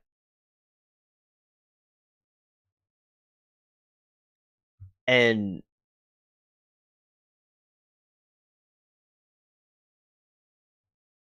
movies can really capture them or not. It just depends on the creators. And yes, I do, Moki. That one was very good with visuals. Yeah. Yeah, some are the best, but I will say that. Oh, also the, for instance, the in the Avengers, the Hulk and the different characters in there were not the best CGI. It just looked kind of like Timu Sheen CGI. That's something I know to be true. But yeah, but back in the past, they really put into their craft. There's an '80s movie, I think it's from the '80s, called Gremlins. Some of you may have seen it before. Those were done very well. The graphics of with that, and yeah, the '80s type or the Killer Clowns from Outer Space. Those types of movies were, they really got in the arts of very artsy with it, and I like the creativity. But sometimes in this day and age, people just want to put out a movie for money. Like they're just trying to fulfill the quota and make their money, but not really focusing on the product though. And when you see it to their freaks, they have to be entities. For now, they have magnets in them, it seems. I don't know, when they turn at us, but they do in most of the games. Oh, yeah, because that is a subliminal message, because the ducks are there, but they're watching. Yeah, yeah. Moki knows about the Gremlins. Yeah, I remember. Yeah, Mary Toodles likes that movie, and she got me into it. I would watch it on TV in recent years, and she'll text me and tell me that the Gremlins are on.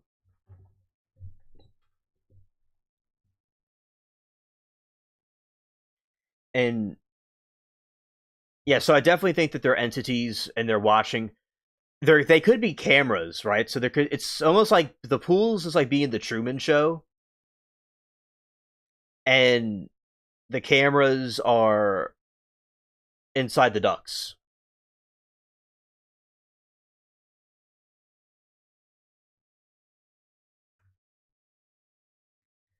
Yeah, and let's see when this movie came out. Exactly what year it was.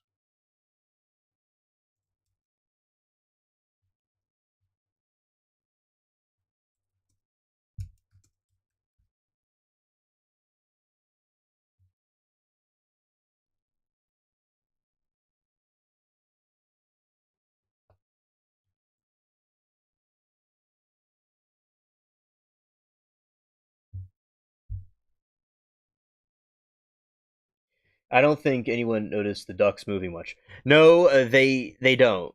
They don't. It's just I'm watching those ducks because they look different. Like they look like you get like a one thing about the game that is so fascinating is it.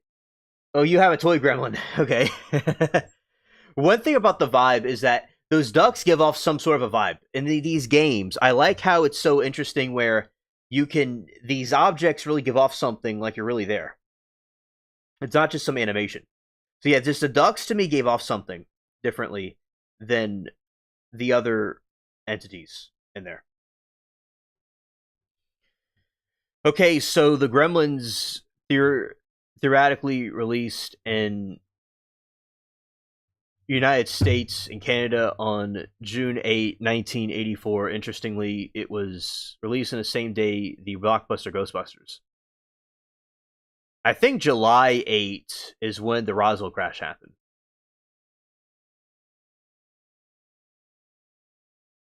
Oh, it was the same day as the Ghostbusters. Oh, Ghostbusters was a good movie too. I'm not. Some of the new versions of Ghostbusters was like maybe Timu, but there was like some political stuff in it that I wasn't into. But the apparently, but I liked the original Ghostbusters.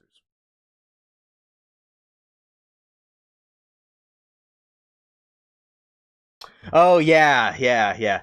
Oh, I watched Richardson's today. I was there in the morning, not right when it started, but like a 40 minutes or so after it started. And yeah, it was a crazy, it was a wild day, and I saw that dude. That dude was funny. Uh, uh, he was in the stand, and he did very well. Yeah, and I remember the attorney was asking, "Were you supervised when you were doing the investigation?" She said, "He said, ma'am, I do not need to be supervised. I just do it." Yeah, that was good. That was good. And I talked to some new friends I have in the chat and other friends that I have from a while back, just talking to different people because there's some new faces there that I've been hanging out with, and some people that have known me for years. I didn't even that I'm not remembering everybody that I've seen there, but some people are like, oh, I'm an OG at LC at the Long Crime Chat, and I'm like, yeah, okay, good to see you too. And but anyway, that so yeah, it was a good day, and I saw that it was a wild day in trial chat. Yeah,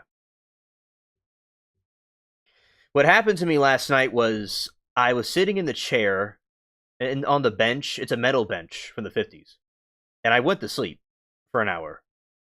I went out, I went out, and then I woke up, and I'm like, whoa, and I was like, I felt like I was hit by a like three trains. So I went to sleep a little bit earlier. It was like 3 in the morning or two. It's like 2 or 3 in the morning, and then I woke up around a regular time. So usually, yes, that's where I saw Judy, and I told her hello, and we were you asked about her, and I was wondering where she was too, and chat misses her, and I asked her how she was doing, and she said she's okay, and she's chilling, and I'm like, okay, well, I was glad to hear from her. So yes, that's where I saw her, and she was just brief. She didn't really say that much, and I and that was that was it. I only saw her for a moment, and she must have been lurking or left. Yeah, Mermaid, that's where I was with Claude. I was sitting there with Claude and just, kind of. Then I woke up. But I didn't. This is what happened the night before. I was going to Mermaid and I were communicating about watching one of her streams, and it was raining. It was really late, and I was just up anyway. And I was like, yeah, I'll be there.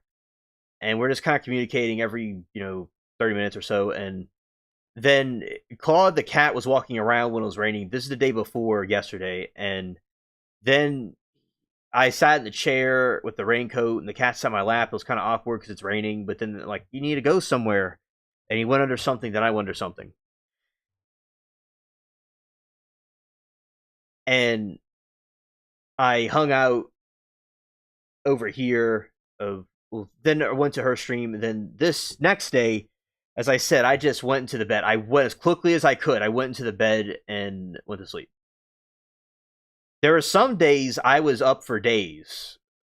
Not recently, but almost recently. I was up for days, monitoring and looking at the trial chat, and everything was going well. And I was like, okay, that's good. And then I went back to a regular schedule.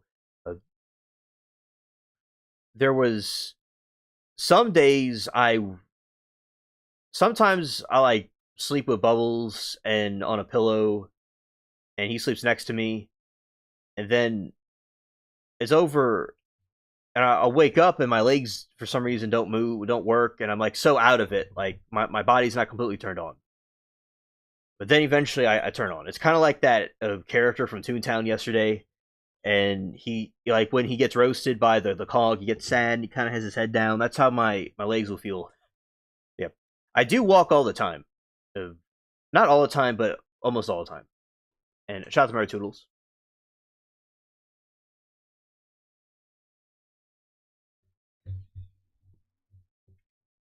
Yeah, yeah, you feel run down too. Yeah, I was in some chat rooms talking on YouTube, talking to different folks and exploring different parts of YouTube, and pretty cool people. I've been on some adventures. That's when I started growing the beard more. Was around that time, and I was up for that was a time before this time. This is before I was going back to trial chat and more frequently, and I was talking to some people over in the Philippines and different places, and it's like a different time zone. And there's something in the Philippines called the Chocolate Hills. That was pretty cool. And it was an adventure. I enjoyed it. It was an adventure. And so yeah, it was pretty cool. And then recently I was watching trial chat. Like I'd stay up, and then it'll be like 8, 9 in the morning. I'm cranked up. I'm cranked up because I had always had a problem with napping. Like when I was little, they were telling me I had like ADHD stuff like that, and they would. Although I just think it's normal for kids to be like to have energy, but yeah, I just always have energy. And during nap time when I was a kid, I would be up the whole time. I was so when the trial chat is coming around, I'm just like the sun behind me, the Serpo suns, and just hopping up and down. And then I was doing trial chat. I'm like monitoring everything, watching everything, and making sure everything's all right. And it was pretty cool to see. And then I go and go back down, and then I come back later. I'm watching myself on the other screen. I'm watching myself, what y'all are seeing, and I'm like bouncing around like SpongeBob. It's interesting. Okay, so uh, I was waking up a lot with crippling anxiety, Emoki time change killing me right now, and And funny how just an hour can do that. Yeah, because I will say that I think that the losing an hour can definitely mess with people's sleep, and it can be Team Mushin with the time change, and I I liked how well I will say with time change. Richard, my grandpa was here earlier. He said he doesn't really mind either way, but I was just thinking it was a bothersome to a lot of people, and just the way the sun and all look, it's quite wild. Yeah, so definitely a lot of people think that it needs to be abolished, and I do agree. So that it can be done away with.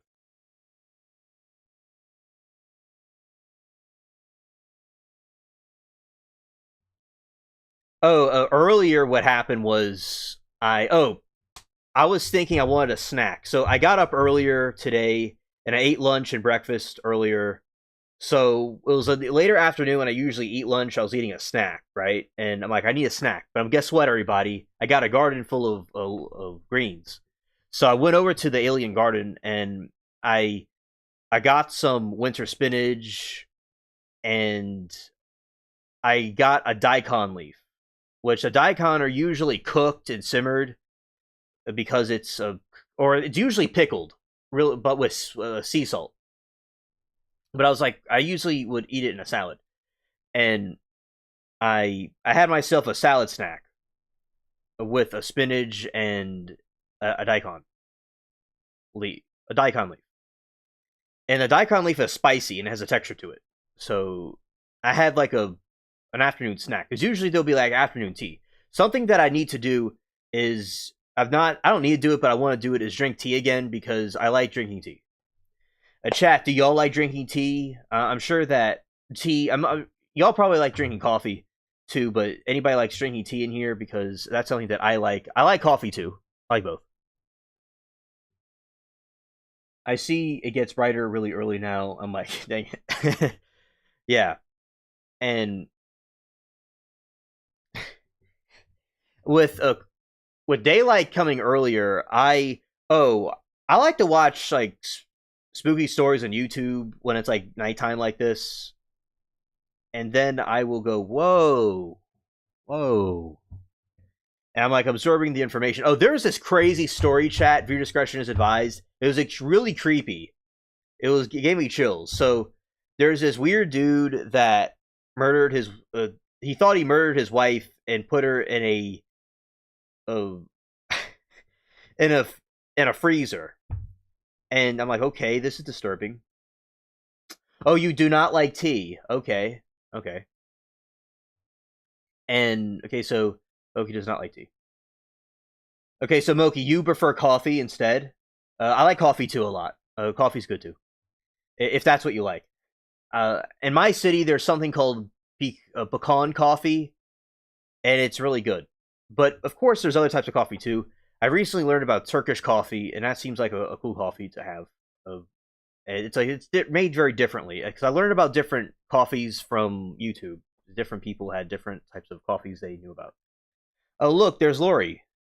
Hey, Lori, chat fam. I'm riding my bike home from store. I'm without car for a week while it's repaired.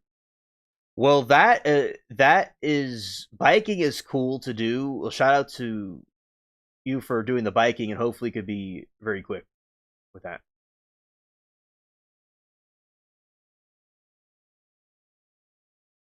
Yeah, hope that you get home safely. Yeah. All right. So Mermaid likes tea, and I have had decaf caffeinated teas usually, and they have helped me for digestion. Well, that's good. The kind of tea. Oh, I've made my own tea before, so this is what I mean by that. All right. Moki says I drink coffee and a lot of water. Oh, that's good. That's good. Mary Toodles likes coffee.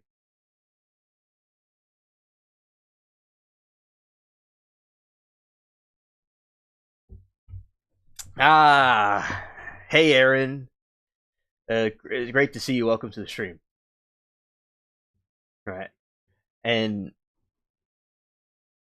Chaffin riding a bike from a store without. Oh, I remember that. Okay, yeah. So a good luck with that. Hopefully you can get that situated. And soon, you don't even like iced tea. Well, yeah, it's you need to certainly in the desert. I suppose tea is not popular, and well, I will say that there's all kinds of different teas. I'm gonna be stubborn. So there's black tea. There's very types of black teas, and there's green tea. I know that sounded simplistic, but there's this types of tea all have different types of blends and flavors. So there could be possibly one type that could be cool. And yeah, Heller to Aaron. But coffee, as I said, is really cool, and I like drinking that too.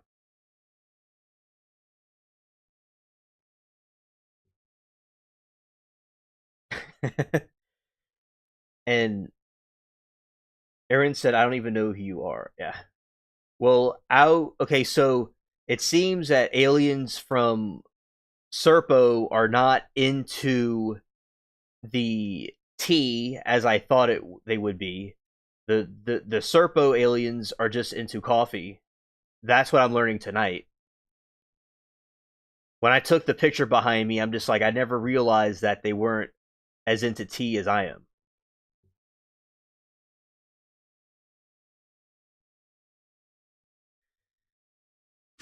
Shout out to all you in chat. It's great to see everybody coming through. Now, I would say with tea, I like even drinking tea when it's without any sugar or different sweeteners or milk in it. Yeah, and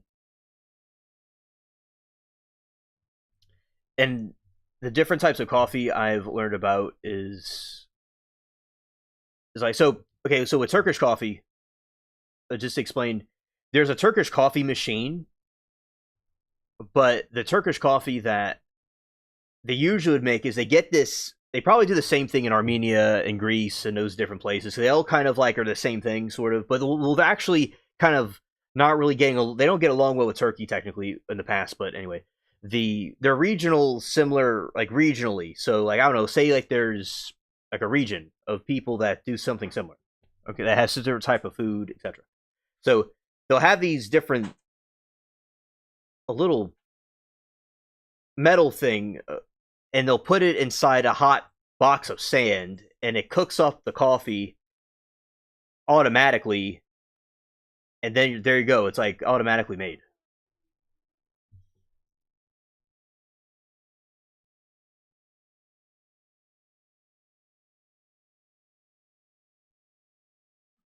Whereas custody and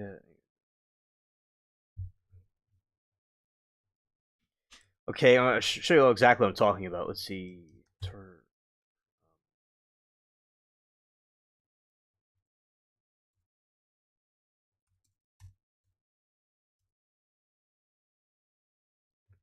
All right, we're gonna show what this thing looks like right here. Ah, here we go. Shout out to the spaceship cats.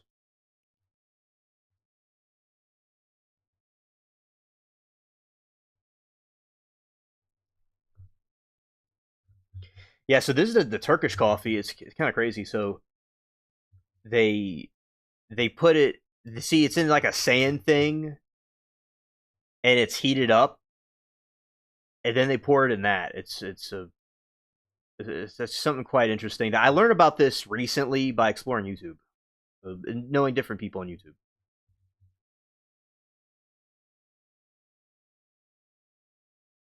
Oh yes, yes, that is very good.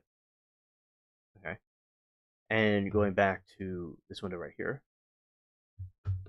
Okay, and I realized there is a coffee coffee maker, and yes, and that is very delicious, Moki. Indeed. And the Turkish coffee maker sounds like a very cool concept because usually it was something that they put in sand. You know that they put in sand. and it's a very because those coffee makers, Smokey, I think can because I've had coffee from those type of coffee makers, and I think that they're very delicious. Yeah.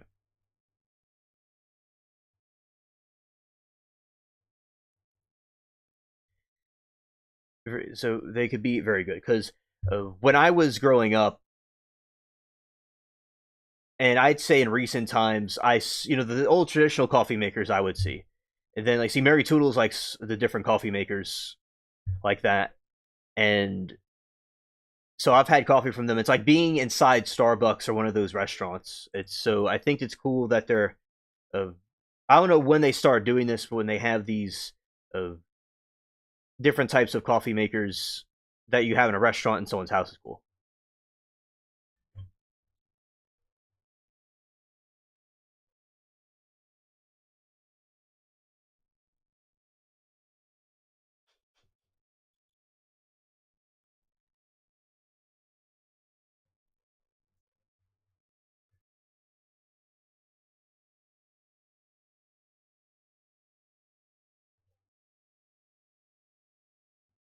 Okay, and going here. Let's go this way.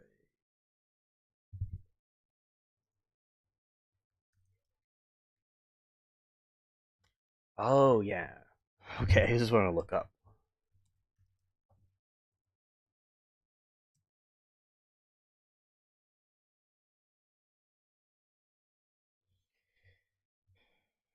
Okay.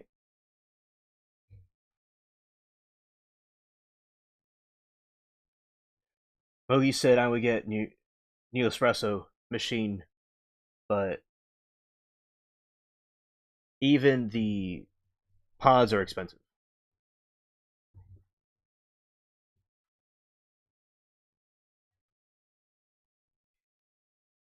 Oh, okay, understood, understood. Okay. Oh, okay. Let's see this type of coffee maker. Let's look this one up. All right. Scared.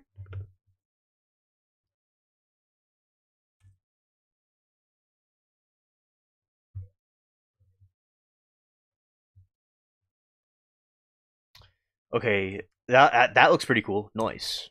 Nice.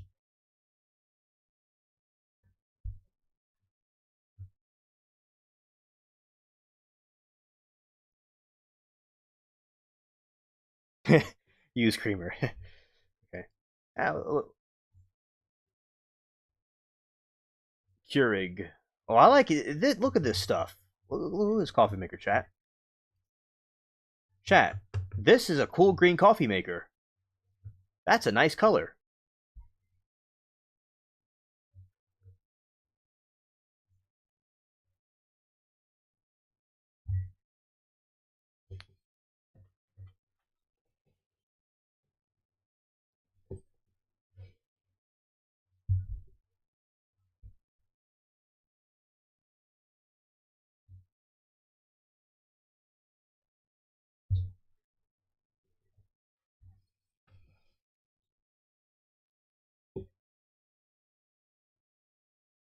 Get your poison out there. Oh yeah, creamer. I know. Just okay. Oh, you love real cream. Oh, I remember when I would drink coffee with my grandparents' house. They would use the cream, and it tasted so good all the time. And yeah, so we got that. So we'll add that to the spaceship list.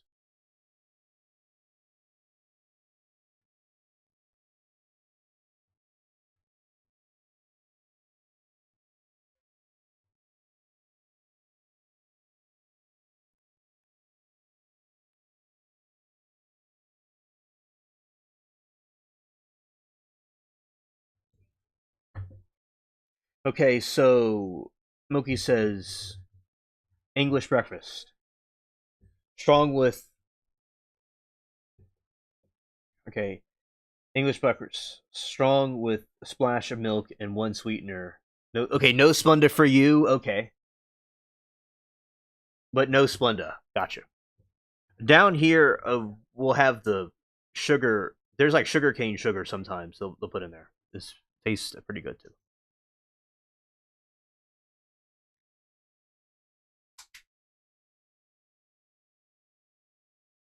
Oh yes, yes.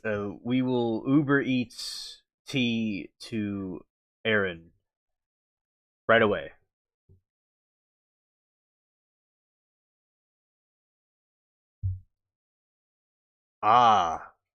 Yes. Including seed oil. Uh, okay. Oh, we got the situation. The windows are split.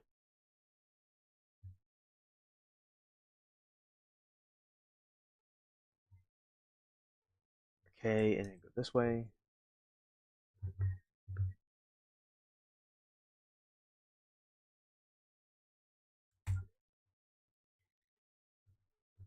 And oh, Neo. What's it called? Timu. Is that even the right window? That's not even the right window. How did that happen? Oh, that's because I was looking at the chat. Okay. I guess right here. Bookmarks. Okay, let's go find out everything. And let's look at that. Oh, we'll have to double click it. Okay. This way.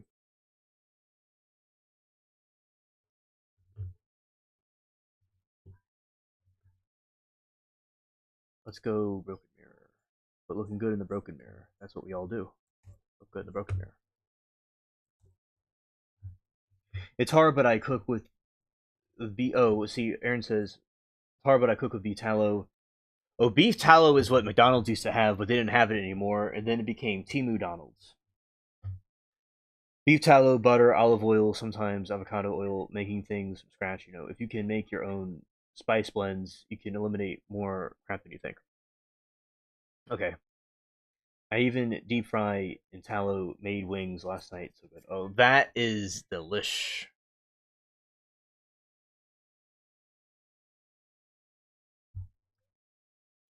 Oh no, no! Fun fact, chat. All the stuff that I grow is non-GMO. So that's a fun fact. I had non-GMO spinach and daikon earlier. Yeah, because I always look at the seeds and all of them say non-GMO.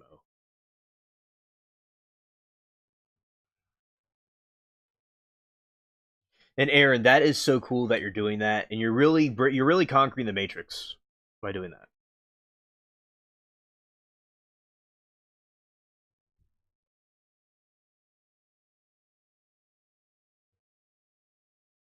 Yes, yeah, it's awesome. Yeah.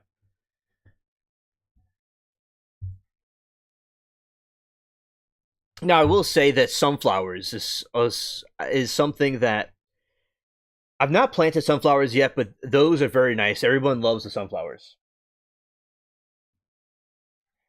and with the sunflower oil, something. Oh, you know something I learned is that you can make sunflower oil into regular oil for like a vehicle. Oh, you made it home in Timu shape. Well, amen to that. You made it home in one piece. Facts. And yeah, with you go through this vast. I agree, Moki. I think they're trying to do population control and they're poisoning our population. I agree. Hello there, Duke. Shout out to the flamingos, the bullshit, the chickens, and the satellites and the bulls. All of them. Yeah. So with the sunflowers, they're beautiful looking when they grow. They're really beautiful. And there's like commercial sunflowers, I call them, when they're very very giant stalks. I grew a stalk that was so big that it looked like a fantasy. It was crazy looking. And the other ones are just kind of like wild sunflowers. And there's other types that are the a sort of like a artichoke sunflower that has edible roots. So, but yeah, the with sunflower it can be used as oil for fuel oil, but it has to be put through a vast chemical process, and it's not even 100% reliable, but it can happen. But yeah, the vegetable oils some people want to stay away from, but the sunflower seeds are very tasty.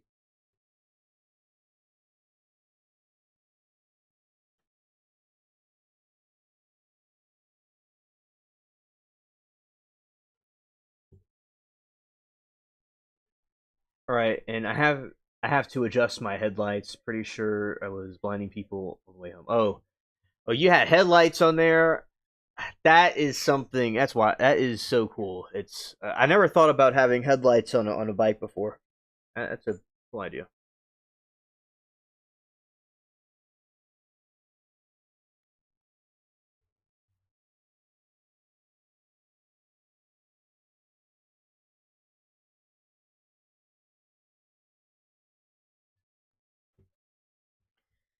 Okay, well, we're gonna say some fun facts right now. Let's see. When cooking at home, you can easily replace seed oils with more stable, immediately processed fats for high heat. Searing, frying, use Gehi 450 Fahrenheit smoke point beef tallow, like what Aaron does, 400 degrees Fahrenheit, or avocado oil, 375 to 500 Fahrenheit. For medium heat salads, use extra virgin olive oil, 325 to 375 Fahrenheit, or coconut oil, 350 Fahrenheit.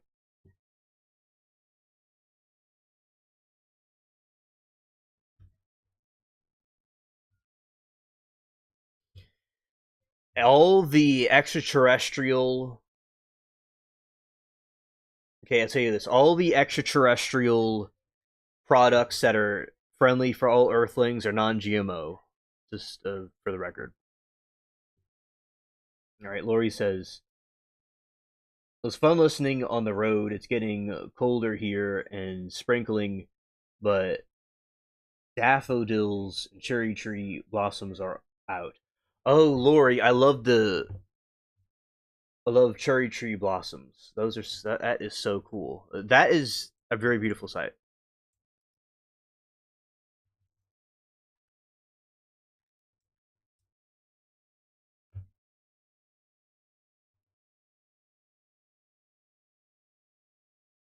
Yeah, that is in Japan. That is a very popular tree. The cherry blossom. And I will tell you all a parable. So the warrior, the samurai, right? Which is something that I remember I always like to learn about, especially when we had like we talked about Sarah about this. I learned recently, which was a very good way to help uh, me with the figuring out different things. Is that the cherry blossom at its peak, it achieves this beautiful flower, and when it reaches its peak, it eventually dies out and the leaves fall. Right, so you have these, and the leaves fall, and when that happens, it reaches full glory. Now, over in during the war in World War II, which they brainwashed the Japanese people to think a certain way. They so they brainwashed them to think that if they were going to go be deleted in battle, it was for a good cause, which it was. They were misguided even by the samurai and their ancient philosophies. The war that they fought was not completely to them justified the way they did it. They think, but also the Pearl Harbor, etc., was a not really a good situation. So, but anyway, the kamikaze pilots had a cherry blossom on their plane. Okay, Oki says, I don't want to keep you cool, but Mike would since my aunt is here. Oh yeah, yeah, Mike would like that, and it's good that she's there to hang out with you. Yeah, shout out to Mike. He rest in peace. I'm glad that you are fulfilling his You are continuing his legacy, Mogi, definitely. So on the Kamikaze planes, they would have these. They would paint the cherry blossom, and what happened was when they were doing their self deletion suicide missions, they would think that they're like the cherry blossom that is getting deleted because the samurai before them they're in battle, and if they were to go down young, they fulfilled their mission of a glorious, a beautiful death. They would call it. It's kind of morbid, but that's what they would call it. So when the cherry blossom reaches its peak, the leaves start falling, and it makes this beautiful scene. So applying this to all kinds of different things is the cherry blossom is reaching its peak and its glorious downfall when it uh, falls from the trees. So that was some symbolism, a parable to tell you all about. That was a symbolism in Japan. So a very beautiful tree. Good to see you all have my stuff away but listening in. Okay, and Lori says, oh, yes, the plum, the Willamette Valley here in Oregon has so many fruit and nut trees.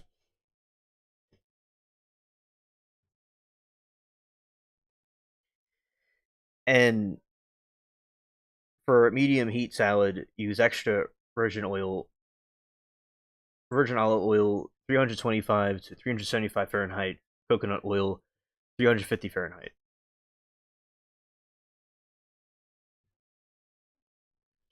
For baking, the substitute seed oils 1-to-1 ratio with butter, ghee, and melted coconut oil. Oh, I love coconuts, by the way. I love coconut milk. That's always very good.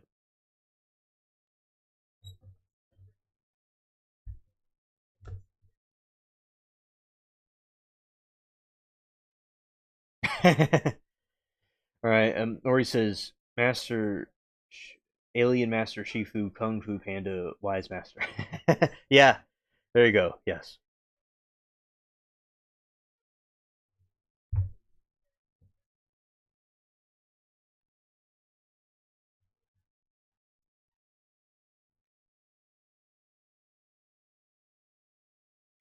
A recommended seed oil-free products. Specialty brands now offer versions of common problem foods that are explicitly free of seed oils.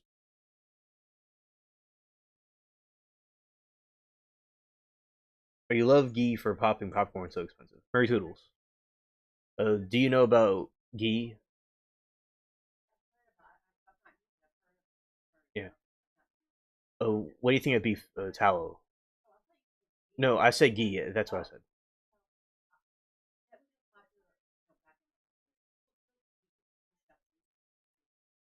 Yeah, it's something that I think that would be good to. It seems like it's actually good to have in a food, in my opinion. Yeah, it used to be at McDonald's.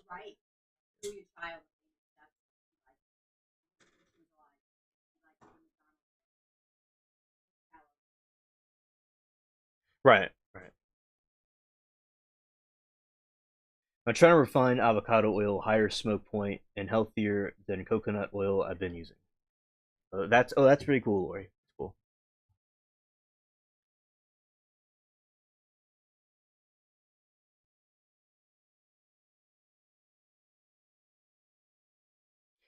Aaron says hi. Mermaid is in the chat, but uh, uh, Aaron is the other Aaron, Alien's Angel. She's yeah. Okay, Aaron, she said hi. Yeah, Mary said she's charging her phone right now. It's low.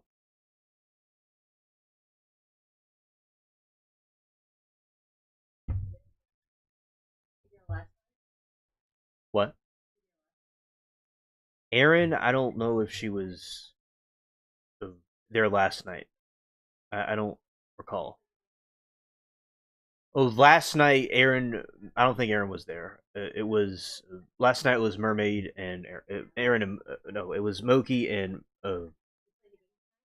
I didn't play it tonight. I was with Grandpa earlier talking about the Model T car. I reacted to the video of people driving a Model T. Him and I were talking about that.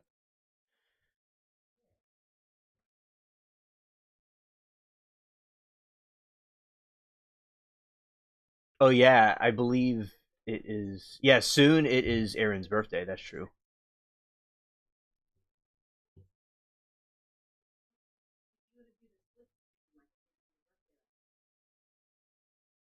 What did I do? Oh, that was from um, the Halloween thing. I think. Yeah, something like that. Yeah. We will do that again. Yeah. Oh yeah, the call-in show. I did the call-in show recently with when Elijah called in. But yeah, I've not done the call. But yeah, we do have call-ins and stuff. People want to join the show, they can. But recently, I haven't done that.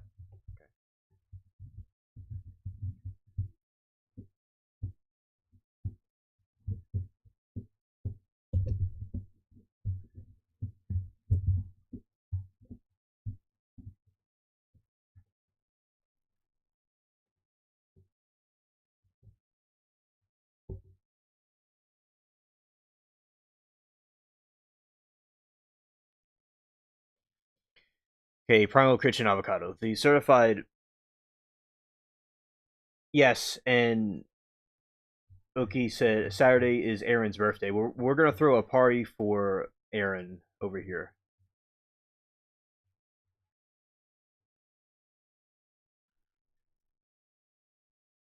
Sir,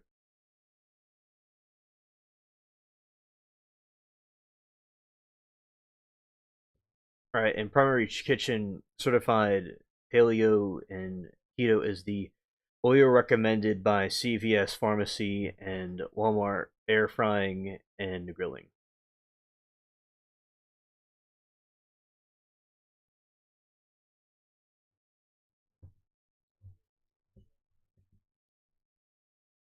See, grain, the free tortilla chips fried in avocado oil used of corn or canola oil. The quinoa avocado oil potato chips, a direct swap for standard potato chips that are typically fried in sunflower or cottonseed oil. Milk almond milk is the same a seed oil alternative to many commercial nut milks that use oil as thickeners.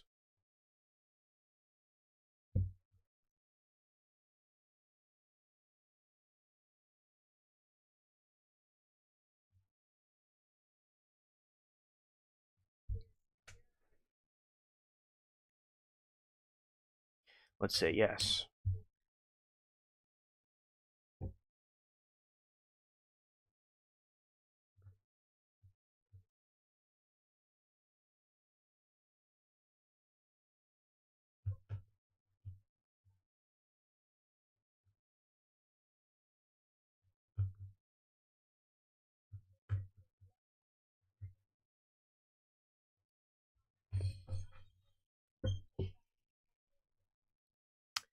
Owning seed oil is most effective when you have clear list of swaps in your pantry for on replacing products that typically use soybean, canola, or sunflower oils, such as chips, crackers, and creamy dressings with versions made from avocado oil, coconut oil, or olive oil.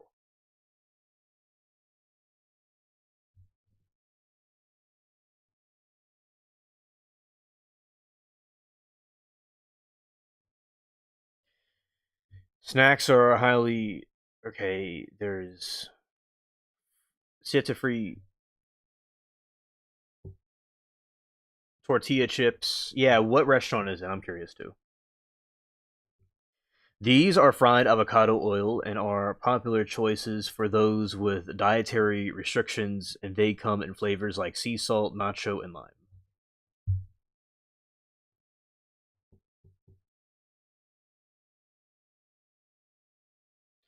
All right, Aaron says, "P.S. Illian, my seeds are growing, but just flowers. My veggie seeds were too old and were planting this year, but I did the snail method. I've been good so far."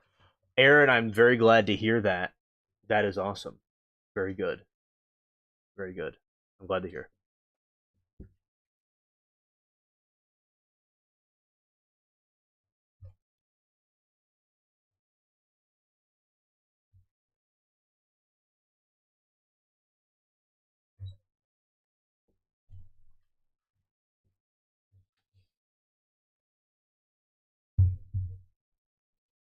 All right, the lesser evil Himalayan gold organic popcorn.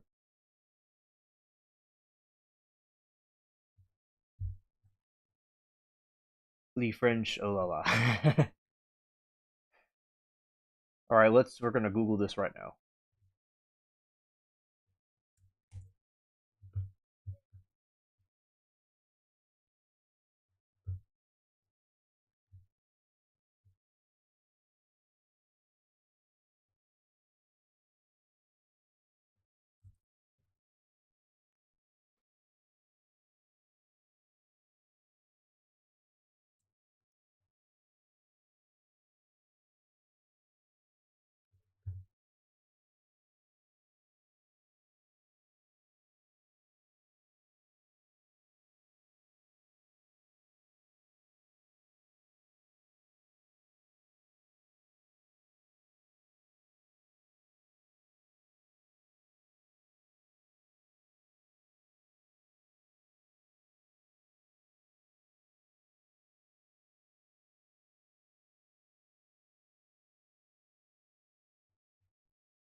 All right, let's look at the menu. Yeah, let's look at the menu. Okay, let's see menu.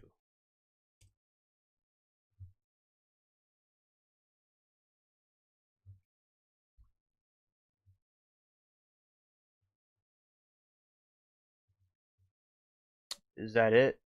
Is that it? Let's go.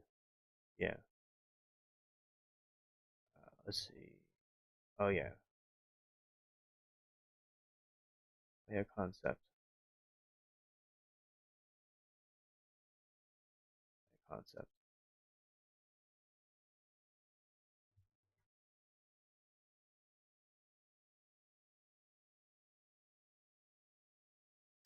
Yeah, there it is, right there. Here we go. I'm going to proceed to read this entire menu.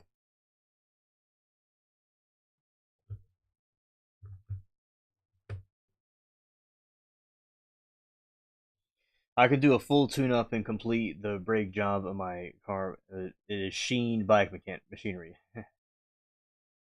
All right. Okay. Please note that since our menu changes frequently, this is a sample menu of dishes of current menu may vary slightly.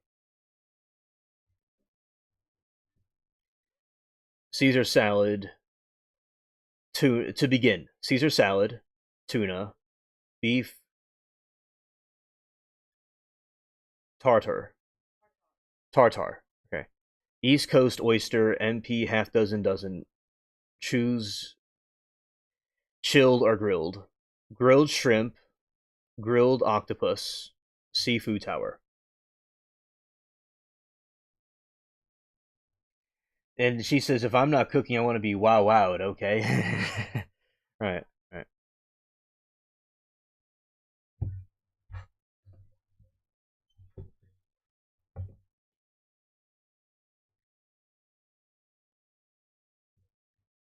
Okay, so this is large plates, served with smoked bone marrow juice and green garlic butter. Add Canadian lobster tail, 45. Canadian beef. Angus dry aged bone and rib, 6.90 ounce.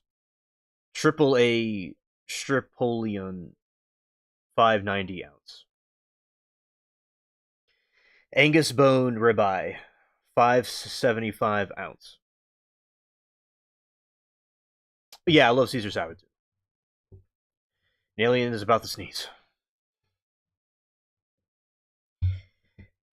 All right, Angus bone and ribeye, AAA tenderloin, 1130 ounces. Tomahawk, that's 590 ounces. Oh, the reason why it's doing that is because it's a YouTube matrix collapsing. All right, so Wagyu beef. No, it's probably pronounced something different. It's like an Asian beef.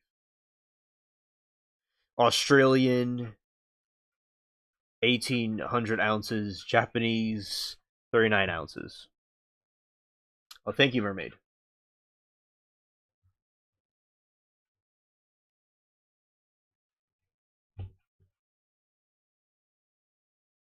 Mushroom tortellini. Yeah, yes. Guys, remember the time when I accidentally bought 600 steak? We still laugh our heads off. I thought we'd had to sell our house. Right. Lord. You hear that, Lori? Lord. Scared. Lamb rack and sea bass.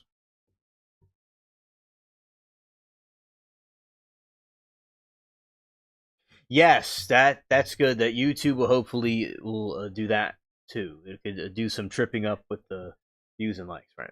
Max. Yeah, smash the like button, and thanks for being here for chat members and lurkers alike. Okay. Pasta. Mushroom tortellini, 38. Lamb. Cavatelli. Shrimp fettuccine. Pastas.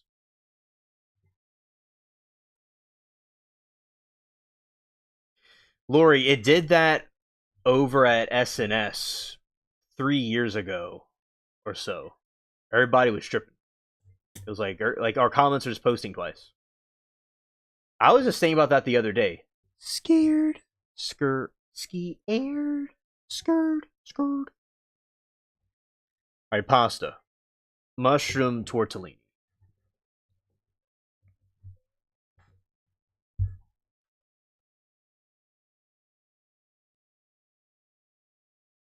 lamb cavatelli, shrimp shrimp fettuccine, sides, button mushrooms, Brussels sprouts, fingerling potato, and carrots.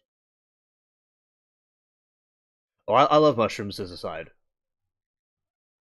Mushrooms is delish. To finish, ask your server for seasonal dessert selection. Oh, their seasonal dessert. Oh, look at this website.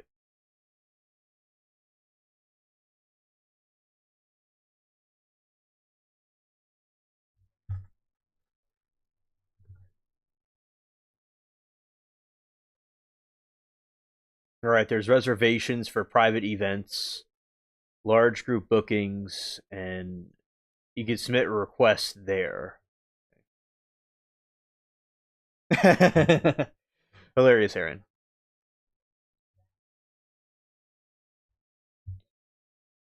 Okay, so there's Mela, open Wednesdays and Thursday p.m., Friday, Saturday through 11 a.m.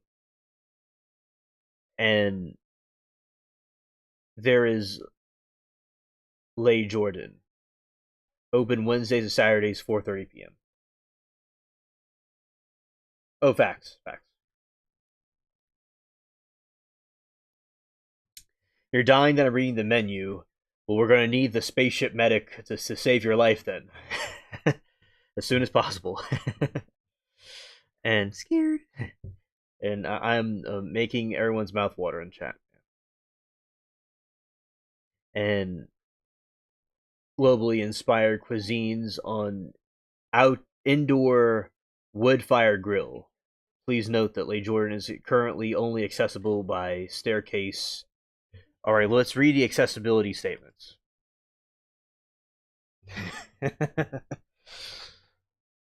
Aaron. I see the alien. He has a three eyes, and he's like cute and green, and he's running over there with a medical cap on his head.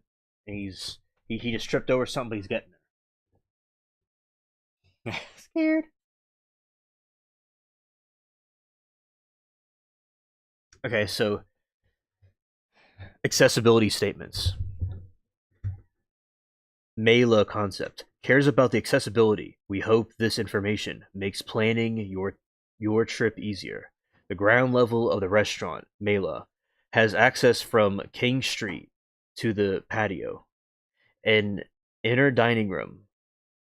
There are no power doors, so if you require additional assistance to gain entry, please feel free to contact us, and we will happily assist in any way we can. There are two bathrooms on the ground level, but they are not fully accessible. Good evening, Todd. Hope everything's going okay. The two upper floors of the restaurant, Le Jardin. Not Jordan, but Jardin. Are only accessible via staircase. At the point, there are no elevators, which are heritage building.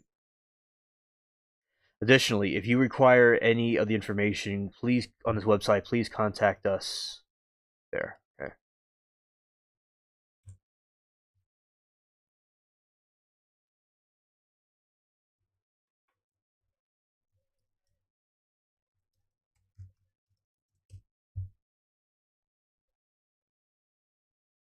Hello, Shell. Good evening.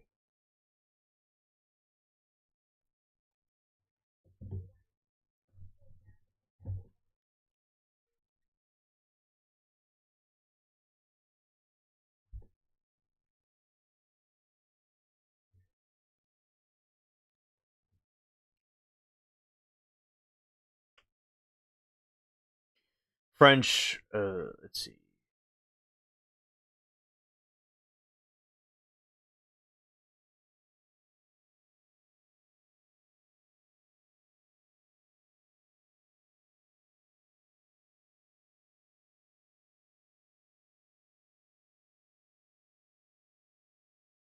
Lou Jardin.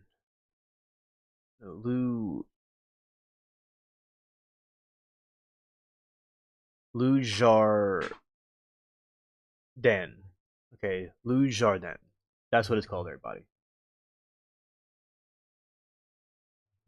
Great news. Tests reveal that mom did not have a stroke, could be released as early as tomorrow afternoon. Well, amen, Todd. Amen. Thank you for the update. I'm glad to hear.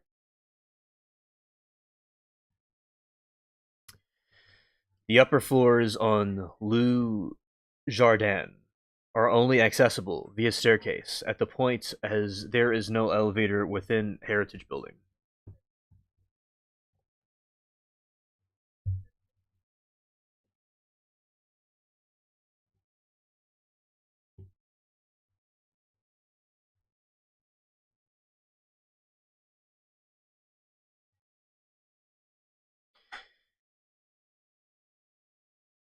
All right, this is Lou Jardin. All right, so that's where Aaron's going to be getting the food at. Let's get myself out the way because I'm probably in the way. All right, let's take Alien Spaceship out the way. All right, so that's where she's going to go. That's fancy. She's going to take the entire spaceship crew with her. Just joking.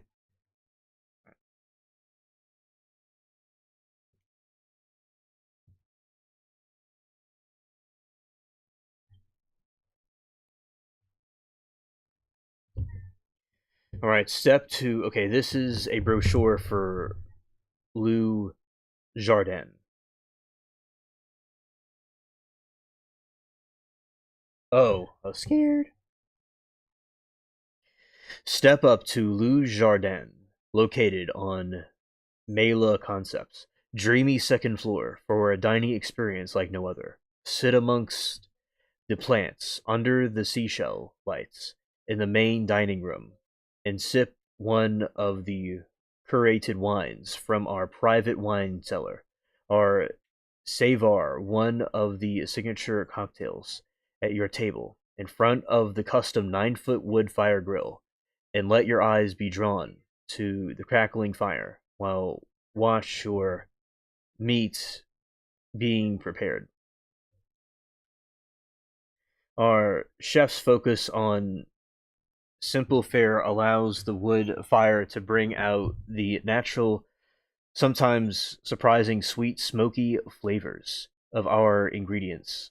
Surf the sweet and smoky flavors of our ingredients.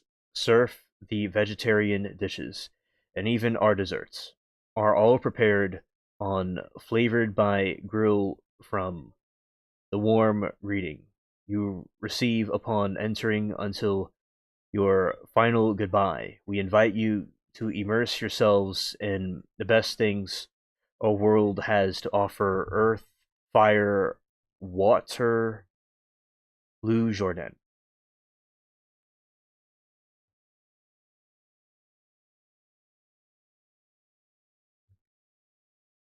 Okay, time to eat leftovers 11 p.m. and have to leave 11 a.m. Walk a mile, catch a bus. It'll take 2 hours to work, only 2 minutes by car.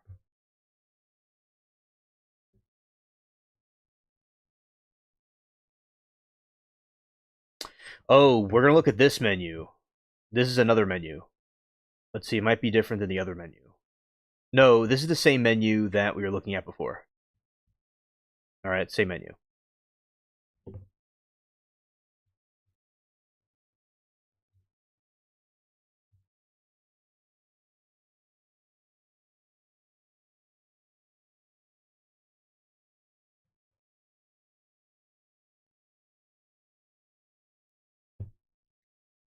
It'll be good for me. I need a rest. Drinking pumpkin juice cleanse the body. Arg.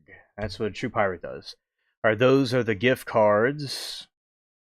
Alright. Those are the gift cards. Okay. And the contact information.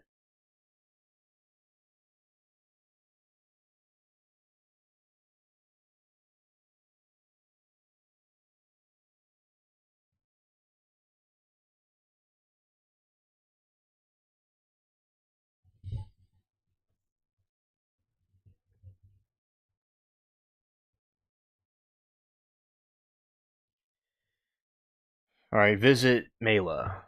King Street East, first floor, Kingston, Ontario, and the 345. King Street East, second floor, Kingston, Ontario. Wednesdays to Saturdays, 4:30 p.m. late. Well, so and the Mela version, walk-ins are welcome and reservations are available. So that's how you would book from Lou Jardin. And there's Lou Jardin Instagram. Chat. Chat. This is crazy. There's an Instagram.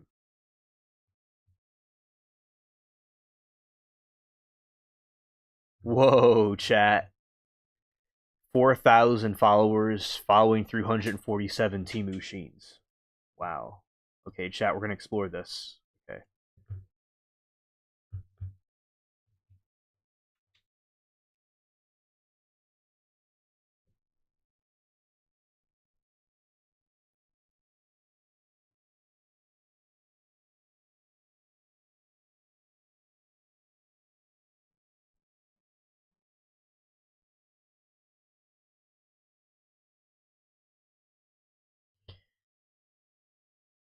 Alright, look at this chat.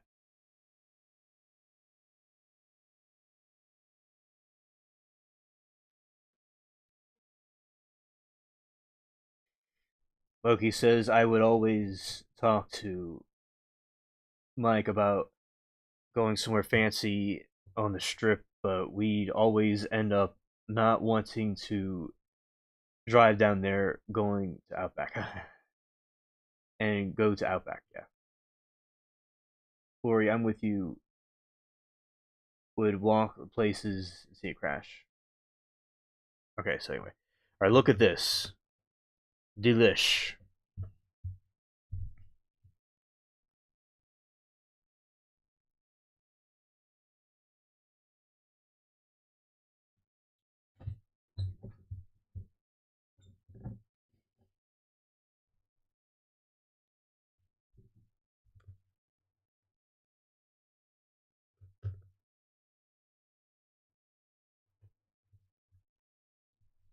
Those are all the wines. Delish. Yummy. And we talk a lot about the conspiracy theories on here. And the Rothschild family, the banking family we talk about when we talk about the conspiracy theories, is they were also not only a banking family, but they also had lots of wine making. So they were known for wine selling to this day. Just a interesting fact. And when I was there is a Portuguese dude I my family would work with, and he taught me about winemaking. It's interesting. Oh, okay. See you later, Lori. Thank you for coming. Oh, it's yeah. It is a lot like cat food. Yeah, it's like it is like that. Yeah, there's food that's kind of like cat food, and I can understand it's kind of like scared.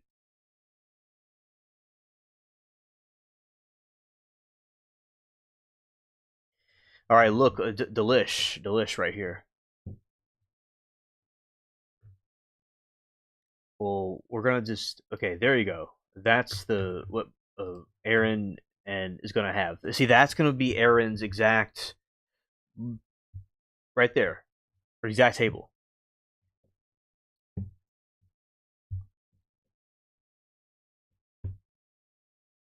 right there, and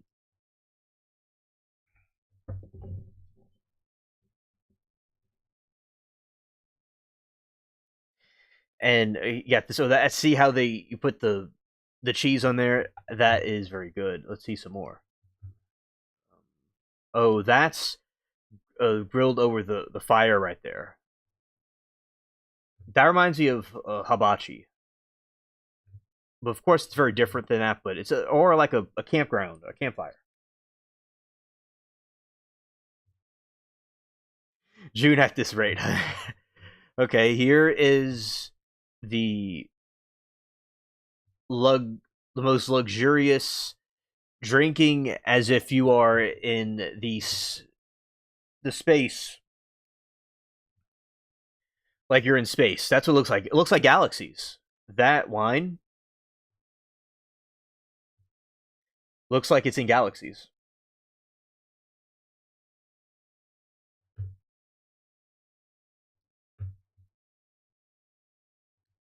All right, Moki.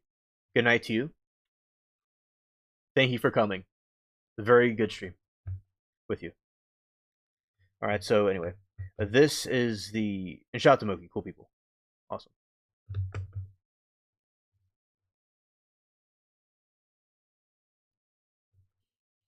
right. So yeah, just looks like a galaxy's within there. Very good. Okay. So oh, this is another dish with smoked honey. It's very good. Very good.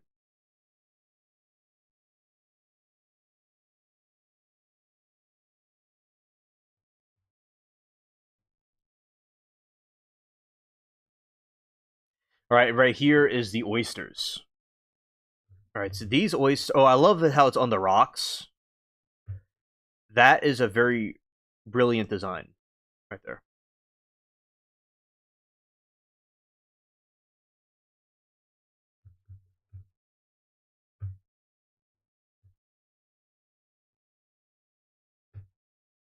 Yeah, and because we have charcoal oysters here, and those oysters are very delicious too.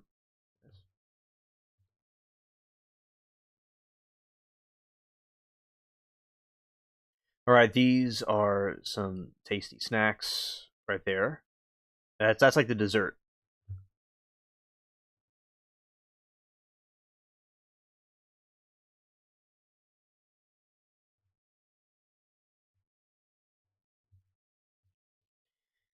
Those are the Made in Canada, winemakers on their true passion project in Argentina. This old vine, Milk Mendoza, is an absolute favorite of ours. Deep, dark fruit levels, 2019 vintage layered with warm spices, touch of smoke, and bold, slinky, just enough to grip the stand of the wood fire grill. Oh, this is cool. This is some green stuff. Yeah, that is green, and it looks. Yeah, it definitely looks like the something you'd find at from another dimension at the end of the rainbow. You know, like the leprechauns that have the rainbow, and that looks like something that would come from like the green is always lucky.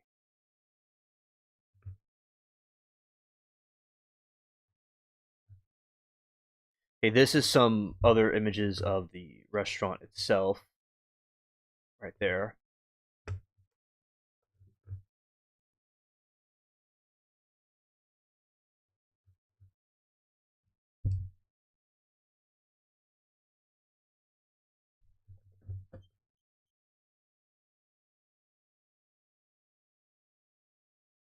And that is deep of the food being cooked right there. Nice.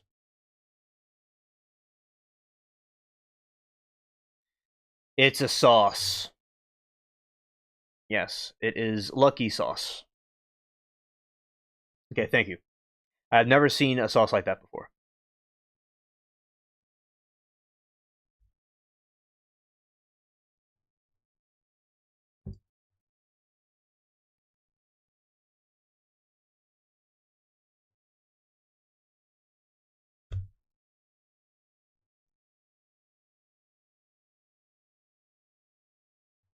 Okay, and we got this. Oh, that is so cool right there with the different designs, the different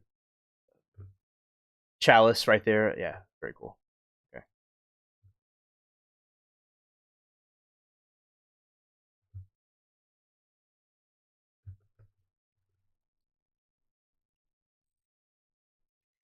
Yeah, then you have this that hangs down. You have that that hangs down. Like kind of a Christmas tree that's hanging down. That's pretty cool. And you have the different people there. And it's more of the champagne wine. And okay, this is other parts of the restaurant, the tables.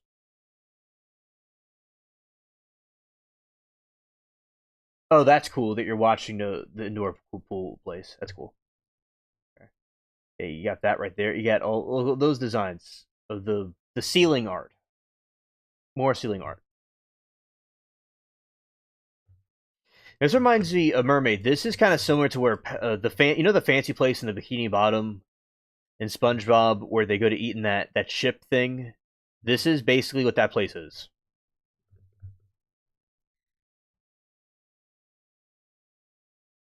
Almond brown butter cappers with lemon. Oh, that is mouthwatering.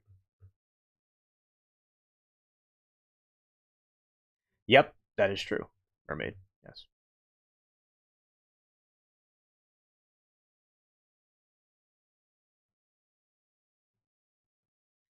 That is some video of the making stuff. That's pretty cool, and they have a little invitation thing there. Yeah, Mr. Krabs and Mrs. Puff dining, and they're gonna have that dude playing the piano, the scuba diving suit. Yeah. All right.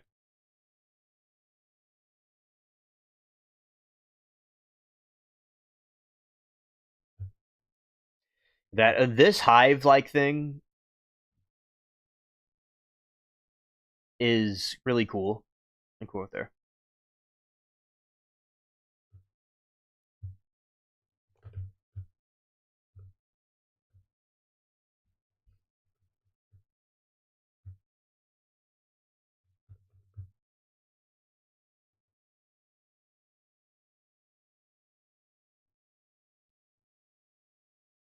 That is a really nice holiday dessert. Really cool, really cool. This is the most enchanting place on Earth right here. Okay.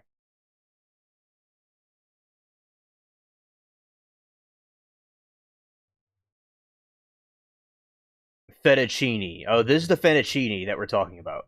Okay.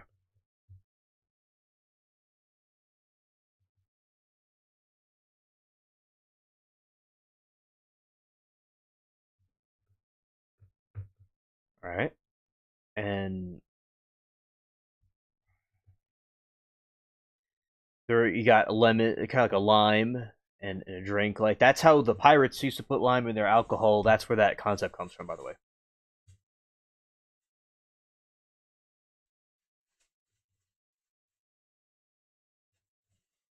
Lucky sauce and desserts, wine. Oh, that is delish.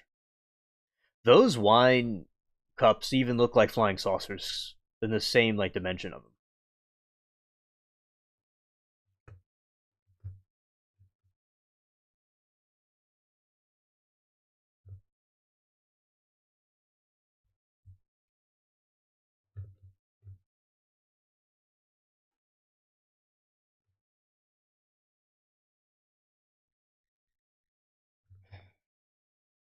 Okay, Aaron.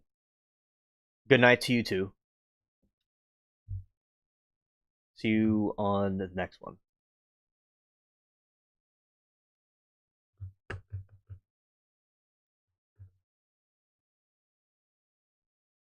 right. So anyway, this is more of lemon raspberry tart, Earl Grey whipped lemon zest.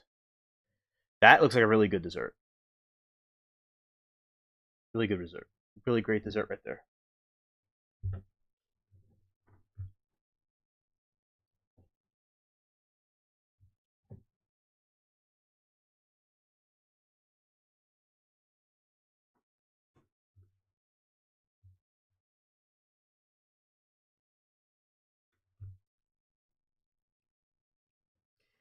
See, that is a whole thing of a whole plethora of drinks. That is so cool. Okay, let's see some more of this place.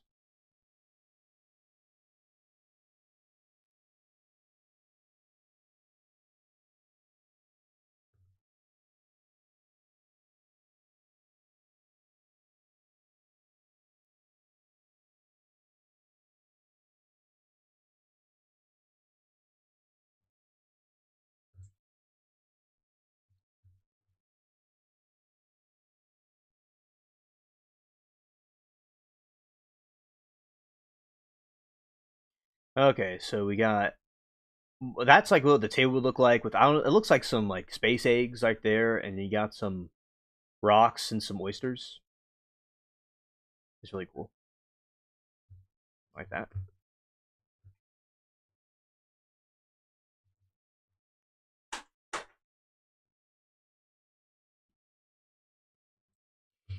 Looks like avocados. Well, this is the Caesar salad actually. Oh, very good.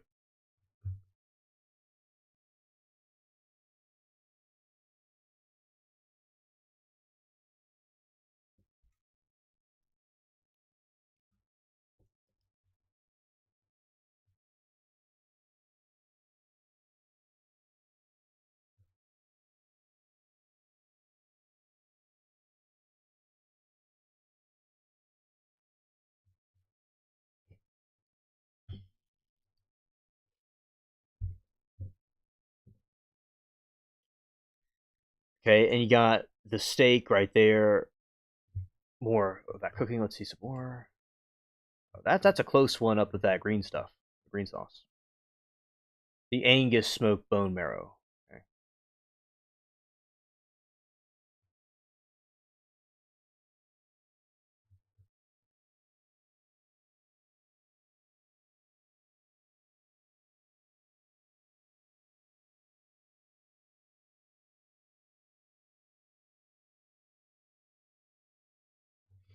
Oh, look, it's roasted lemons.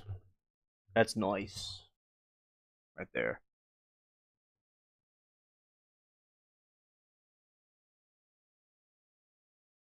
Lemons are very good.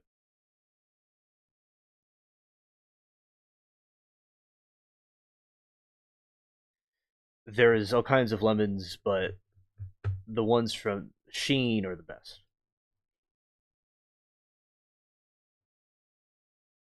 More shellfish, right there.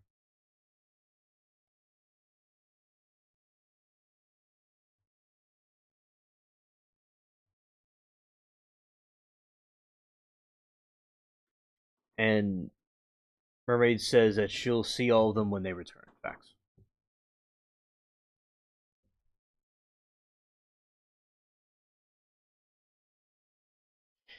Well, this is something interesting. Wow. I don't even know what this is. Miso chili avocado. Okay. Oh, I see it. That's pretty cool. Right there.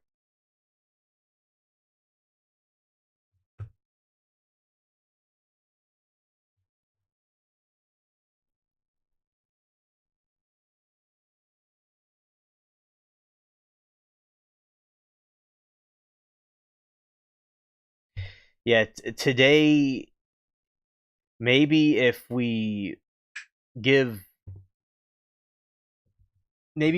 today a raise, it'll end for us early. I don't know if it's going to do that or not, but I'll try it just for you, Mermaid.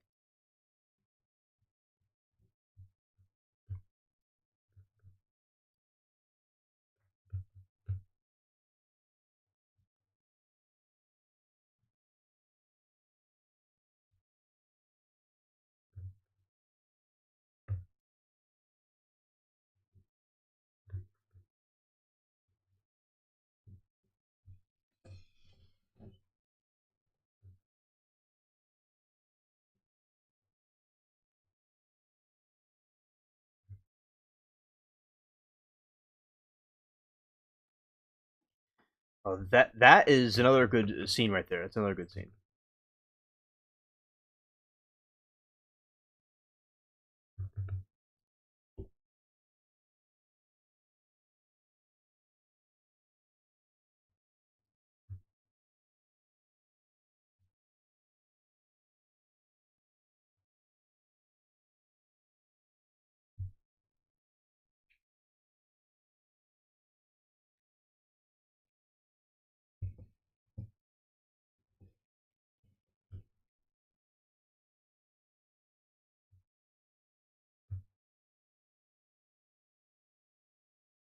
Right.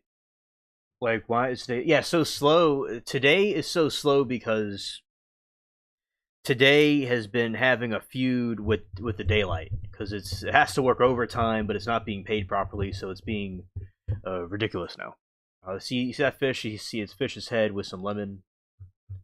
That's very cool. Awesome.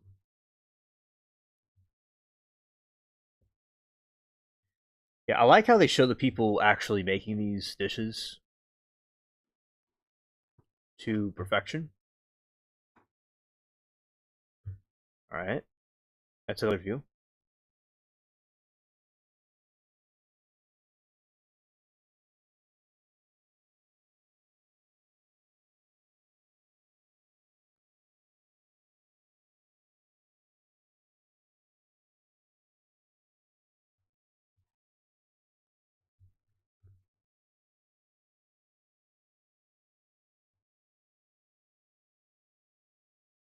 Yeah, very cool right there.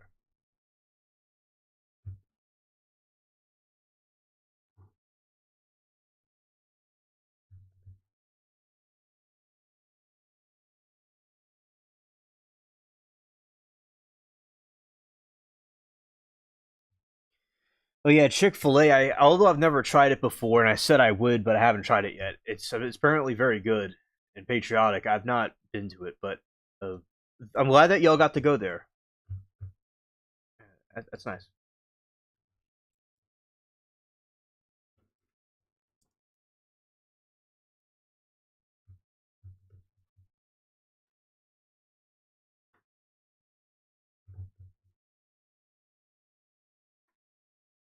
All right, so my neck of the woods, they don't really have them that much, but they're over in the, of course, in the western side of the city. They're going to be there, of course. Yeah, not the where I am, of course. I thought we are supposed to be for everybody, but anyway. Um, anyway, I just had no appetite for all the drama. Oh yeah, yeah, definitely lots of drama. By the way, that's some mint. I've grown mint before on there.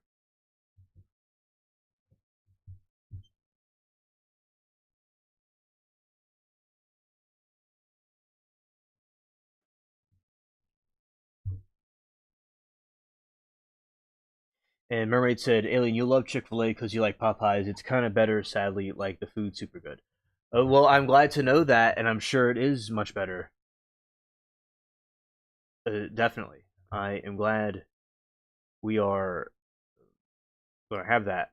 I'm going to have that at some point.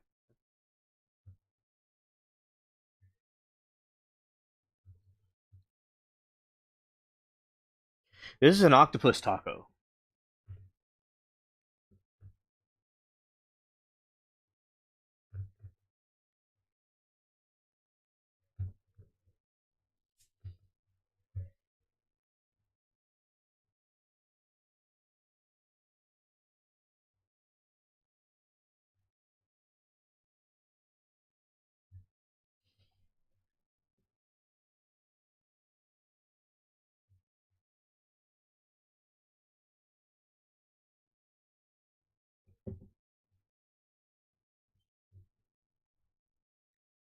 Is it hilarious how Shia LaBeouf went viral for a weird reason again? Like, bro.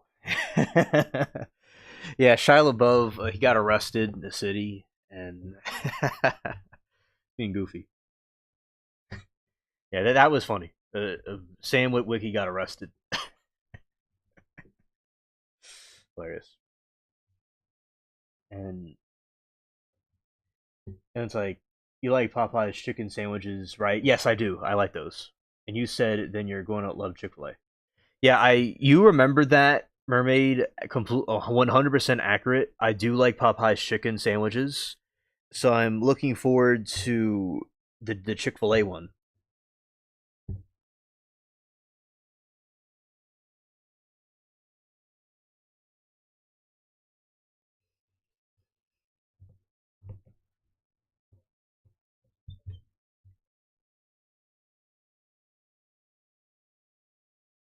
Oh, the reason why everyone over in the region where I am is Catholic is because it was at one time part of Spain and France,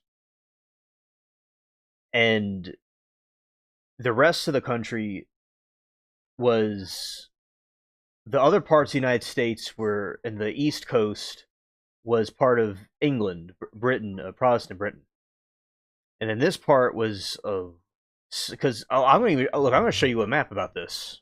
I got you. I got you right here. Let's see. Let's see.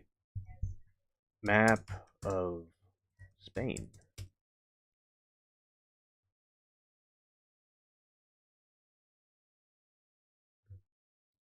Spain colony America.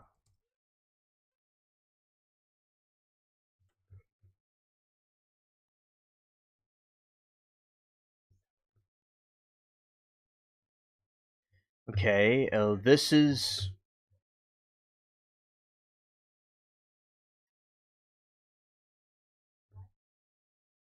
you see this was the map of Spain, so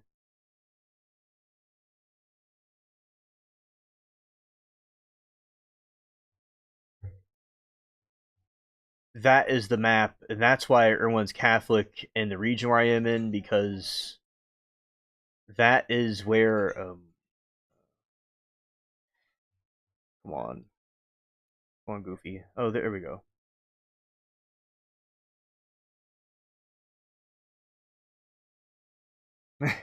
Right.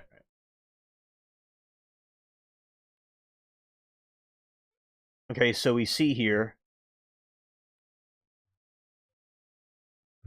including where you were from too, we were all part of the Spanish Empire,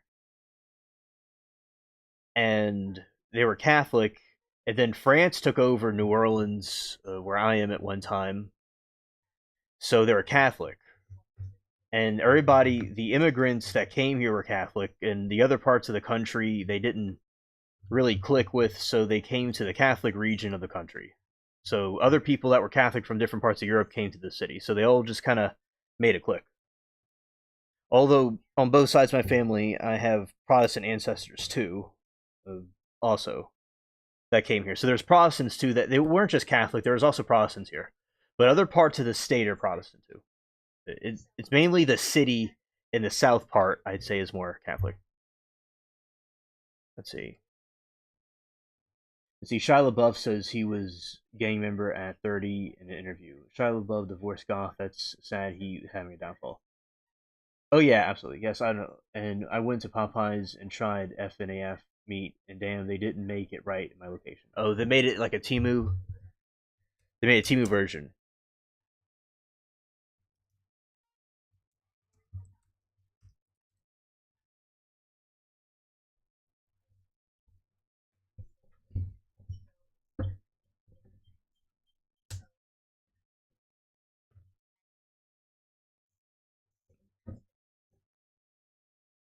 Okay, so this was New France.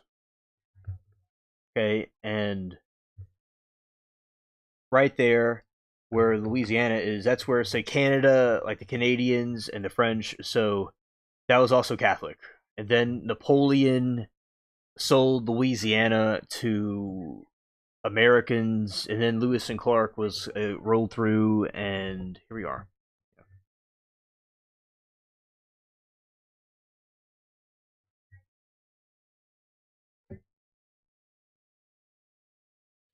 Yeah.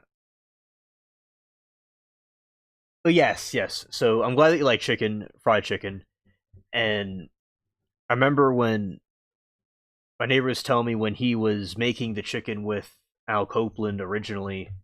Al Copeland was really working hard, and he was like, nobody's gonna come in. They're gonna go downhill. But eventually, people came, and it worked out. So yeah, it was a lot of struggles in the beginning of it, and these other chicken places came to existence too. And I thought that was interesting. And I guess each like a Church's Chicken allegedly has the better biscuits than Popeyes, I hear, but still, it's good to hear what different criticisms about the Popeyes, so different places can improve.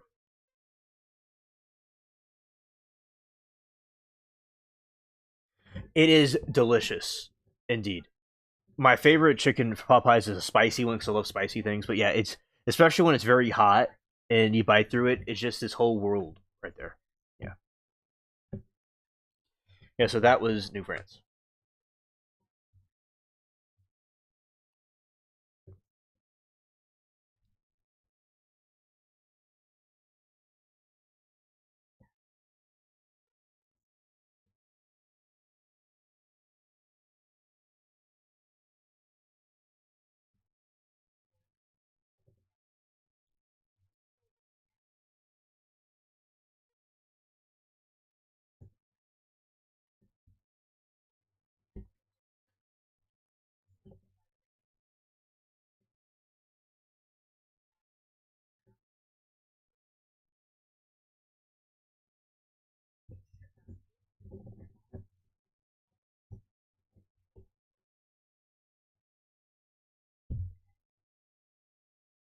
Holy crap, sounds good. I forgot about the spicy part. Yes. Okay, so let's just see some Popeyes chicken.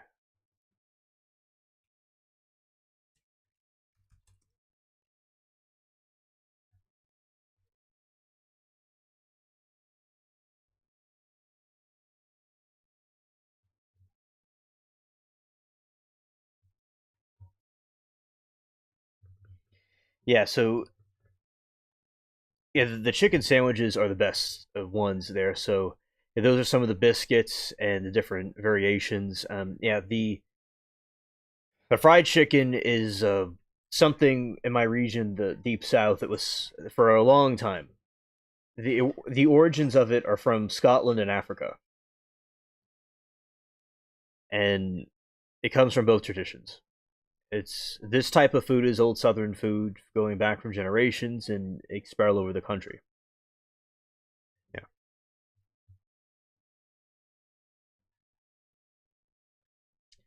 So I'm glad that you also like it too, Mermaid. And the as I said, the city is predominantly Catholic, but there's other denominations too, and there's different religions as well, all over the place. Like I'll see the Greek Orthodox churches and synagogues, mosques, and some other religions too that lurk around. So, but yeah, the it had a history of being Catholic from the French and Spanish, and then after that, the other countries that were Catholic went to the big cities, and they felt better there, and the rest of the other parts of the country were Protestant from England.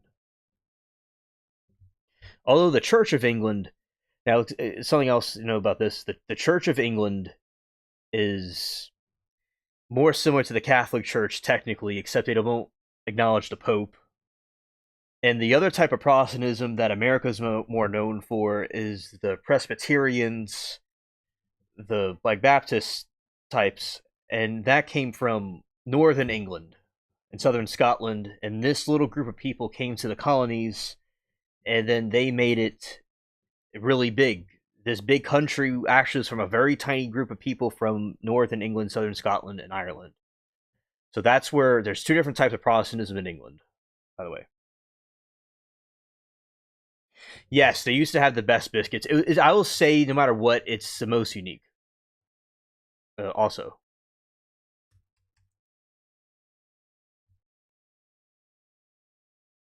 okay, biscuit. Oh, right there. There's a biscuit.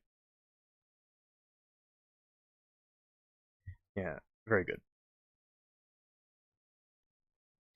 And there's Northern Irish and there's Southern Irish. There's two different Irelands also. There's an Ireland that was Catholic and an Ireland that is Protestant. I'm just related to the whole island. So I'm even related to Wales, by the way.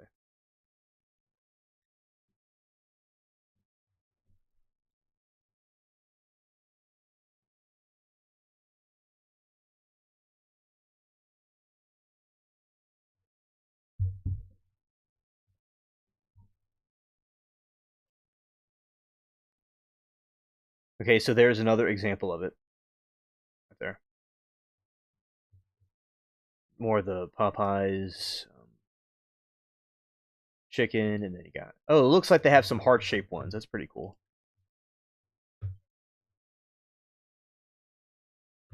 Now, how is that looking on the screen? Okay, it's showing up on the screen. Good.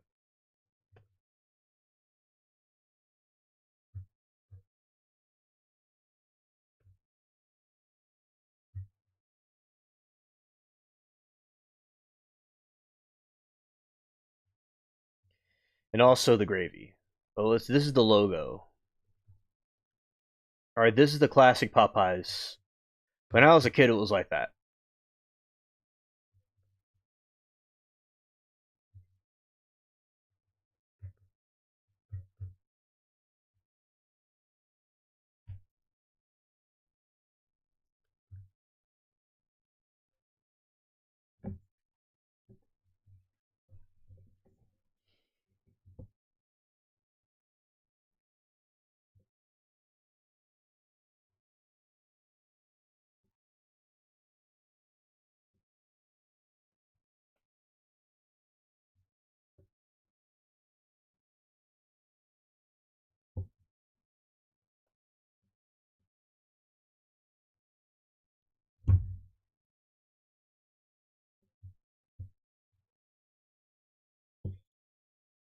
Shia LaBeouf is psychedelics for sure. Oh, he is totally tripping on the psychedelics. That is something that he did, and that's what he does. That is 100% true, and he's completely lost. Now he did convert to the Catholic faith or reverted back to it, and he was a monk in a movie, but yeah, he just does these relapses when he acts kind of crazy. And that's cool. They did that at Chick-fil-A, I think, with the plates of Valentine's Day you can order. Heart or chicken. This poor dude better get help. Shy is 40 years old and is a druggie. Yeah, he needs to get with the program because it's about time. He needs to get himself together and not be a B player or a C player. He needs to go back to being an A player.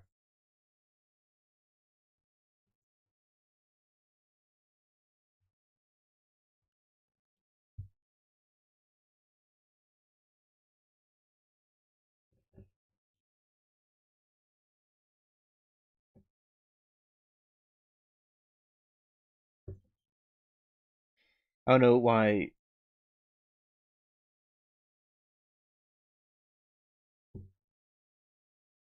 Okay, if I was 29, I am, which I am, I still did dope, I'd be in some deep shit. Let's see. I don't know why a Christian would convert to being a Catholic. Now, the Catholics, the Catholics are Christian. They're the same thing, but there's different variations of it where the Catholic Church was the original church where although I am like you, Mermaid, where I'm also, you would call me a Christian because I don't really practice the Catholic stuff like I did because I believe a personal relationship with God. But those people still believe in God, in Christ. It's just that it was the original church in Europe, but then they broke off into a bunch of different churches, which was the Protestant ones later. But yes, it's so basically it boils down to the authority of the Pope, and I am leery of a papal authority like you are.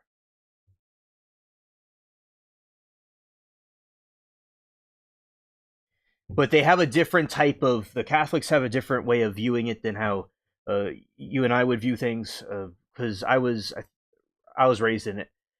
They Catholics are Christians, kind of like they're saved by grace. They believe that Jesus like died, rose again, and they're saved by Jesus' body and blood. Now, there's the original church, like from the ancient times, after so Jesus and his disciples came, and then they had these other churches that succeeded him. Now, if those churches were wrong or incorrect, it would mean that Jesus failed to preserve his church. Doesn't mean that people have to be Catholic or that the Catholic ones were inaccurate, but even if the traditions of the church is not in the Bible, it doesn't mean that it's against the Bible. So they can have those traditions, and they had them in the beginning for thousands of years before the Protestantism even came there. So the Catholic Church was there for hundreds and hundreds of years before the church broke into pieces. But people don't have to practice those things, and humans can fall into error, and some of them may not be 100% accurate. And I don't believe something I'm not completely a fan of is the confirmation thing the Catholics do. I think people could practice that if they want to, but the confirmation, I believe people that believe in Christ don't need to be confirmed, in my opinion. But that's their traditions. That's on them what they do. And the final rites is another thing that they do.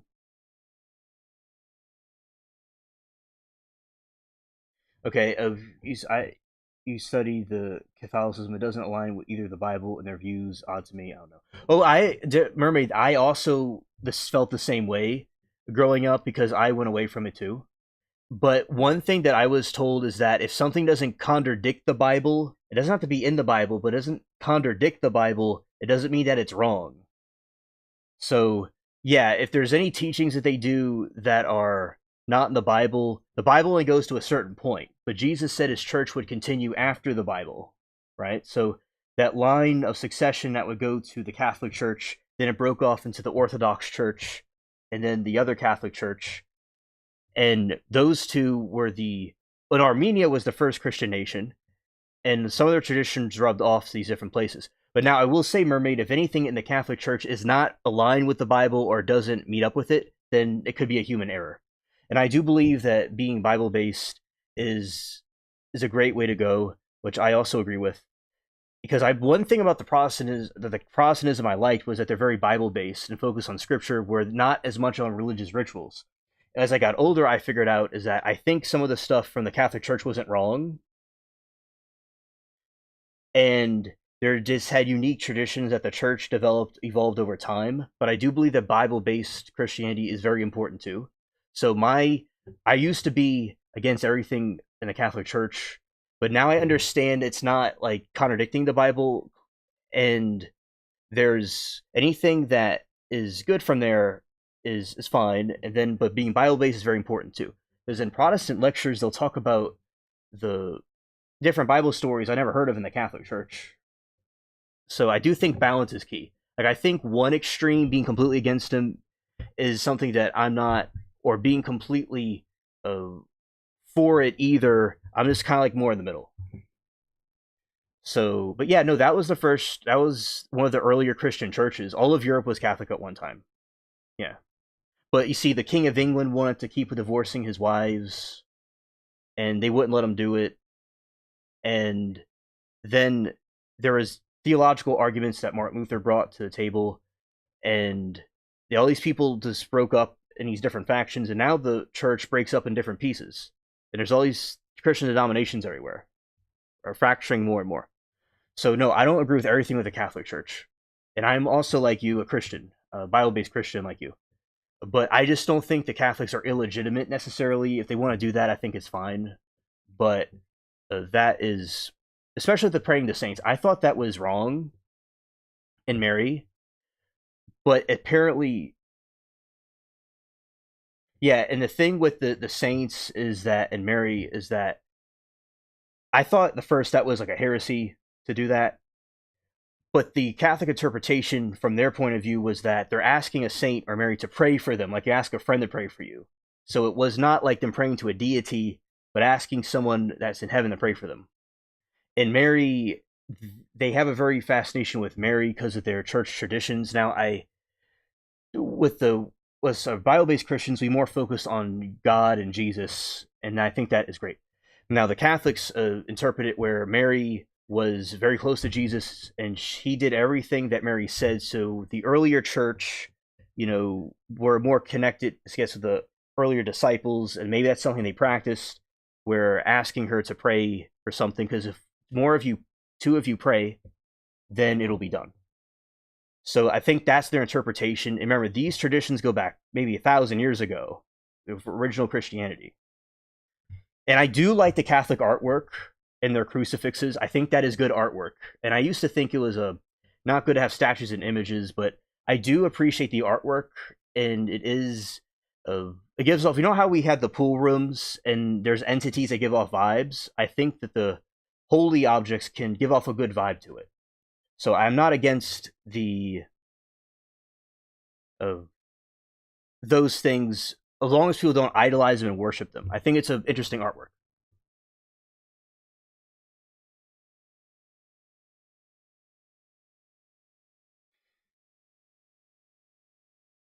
Okay, I'll certainly check that out. Yeah, because I like to hear different perspectives on Shia LaBeouf. That'd be really cool. Because definitely other people have their eyes open about what he's doing. He certainly has lost his mind.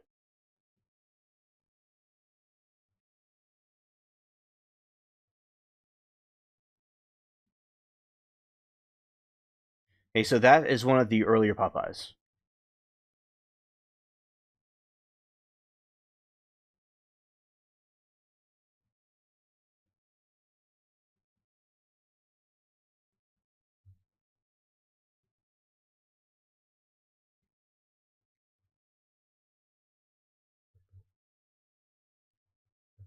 And let's go here. Let's go to this part.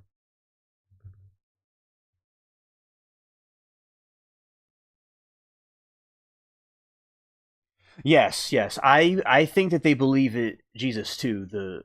And the Catholics believe in Jesus. Yes.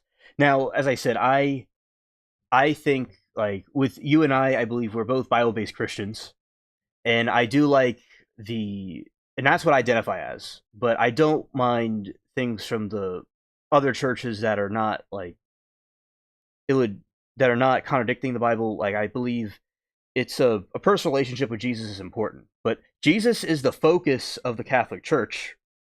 It's just they have other things in there too that they have, then you and I, we focus more on Jesus and the Bible and God. They have saints and Mary and different uh, other people they venerate to as well.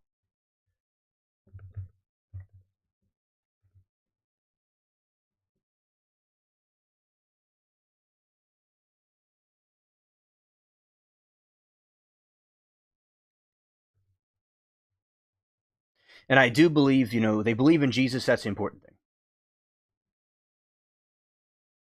And some of my ancestors were Presbyterian, which is like Protestantism from America, similar to that. And it's various different things. Different groups I'm related to.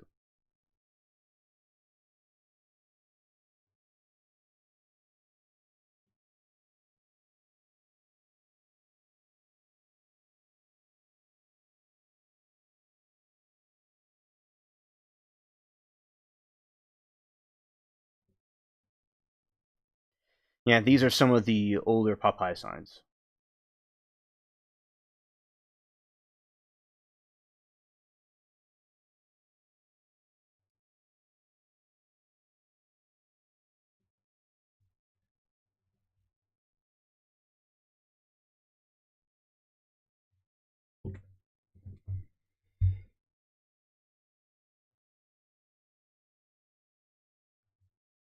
All right, this is a Popeye's box right there.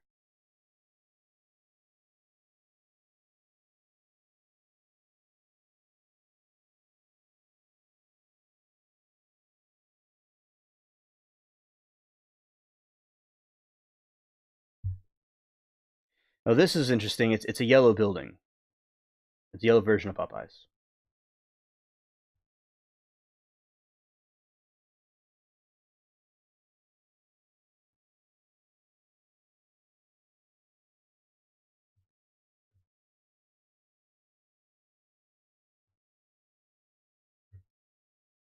And this is the sandwich.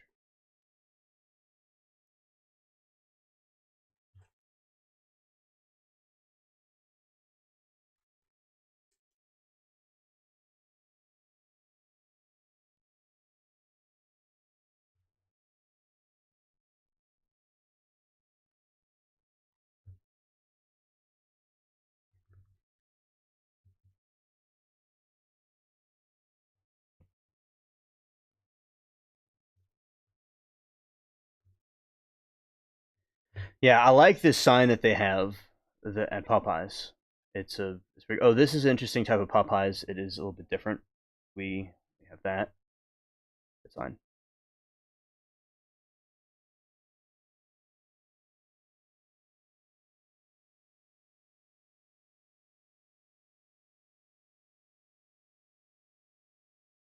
Yes, and you want today to end. Yes.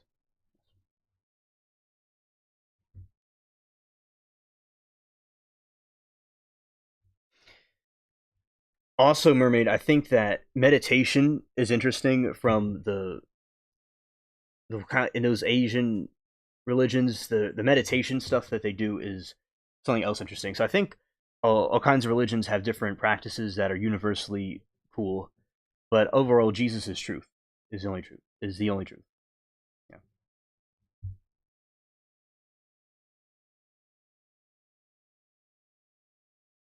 Yes. Yes. And Mermaid, tonight, when you upload, if you upload a video tonight, I'll be there at your stream. All right. Oh, I got something to do right here. Let's see.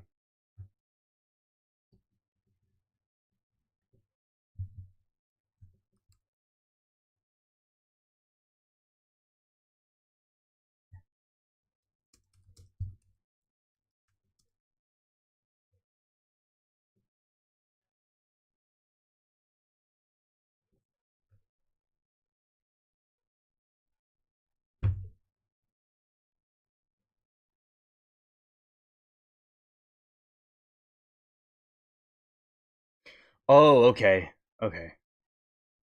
Well, yeah, you definitely need to take it easy instead. Now, a Bible passage I want to tell you is that, let's see, Jesus points out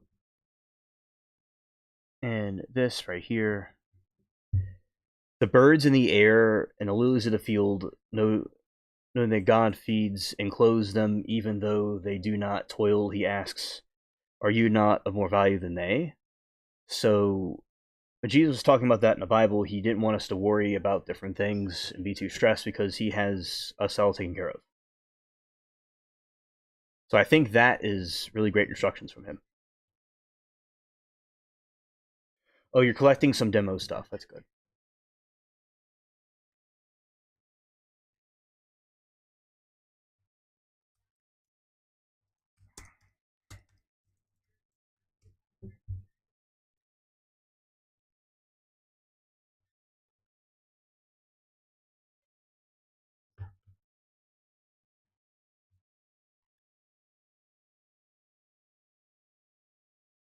Oh, amen. Amen.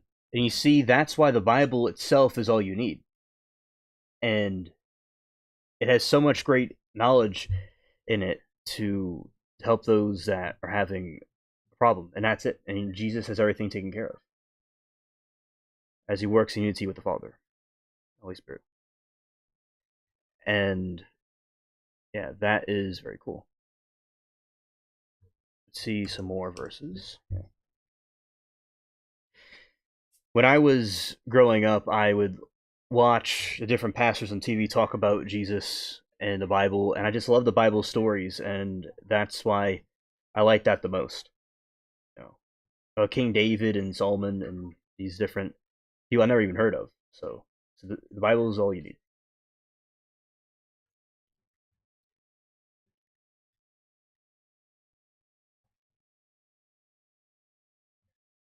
Okay, and let's go. Let's see this one right here and go that way.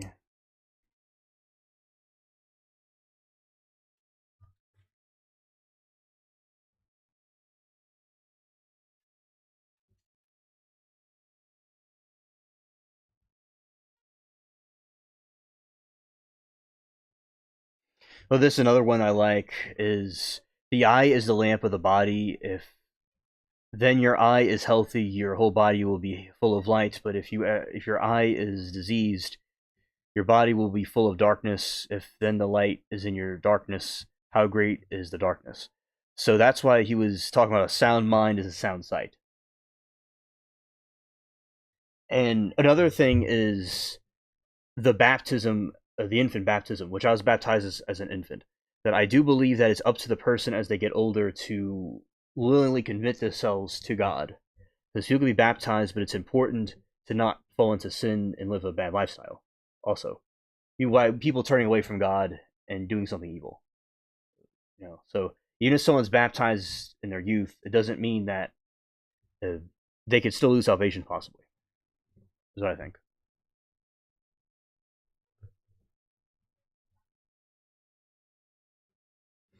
Yeah, definitely. And if people in the world will listen to Jesus' advice about having a sound mind and sound sight, you wouldn't have so many people that are doing all these crazy things we see in these trials. Like if everyone followed the Bible and Christianity, they wouldn't have all these problems in the world that they do. But they didn't. They chose to go away from it. That's why I believe societies in the past, America in the past was better when it was more into the Bible. Because the Baal and Satan and all these other things did not help anything. It made everything worse. So here is the verse that I was talking about before. Therefore I tell you, do not worry about your life, what you'll eat, what you'll or drink, or about your body, what you'll wear. Is not life more than food, and the body more than clothes? Look at the birds in the air; they neither they not sow nor reap or store away in barns, yet your heavenly Father feeds them. Are you not much more valuable than they? Can any of you not by worrying add a single hour to your life? So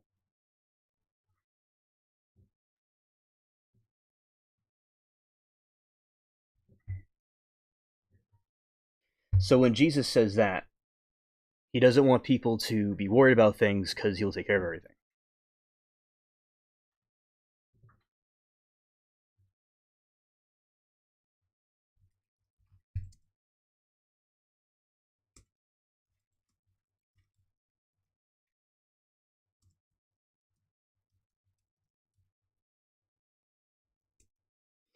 And I like how Jesus points out the hypocrites of the temple.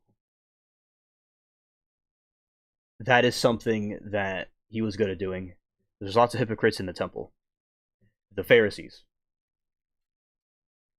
The older woman that gave a little bit gave more than anything the Pharisees could give.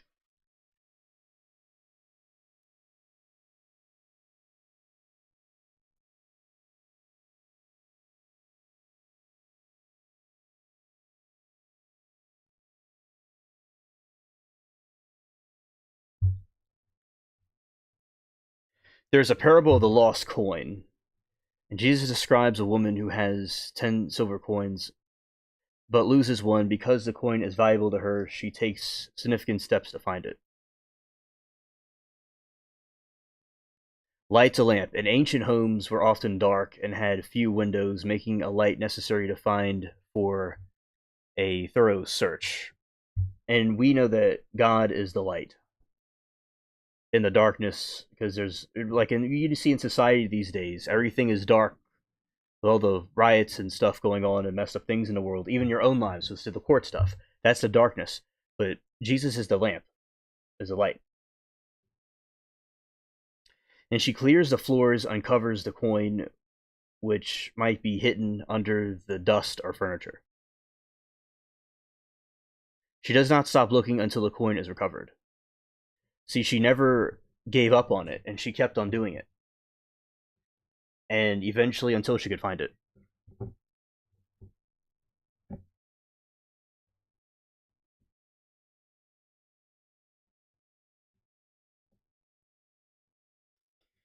And when she finds the coin, she is overjoyed that she calls her friends and neighbors together to celebrate. So when she finally finds the coin, she celebrates it. And that's how we could all feel about the things we're trying to pursue.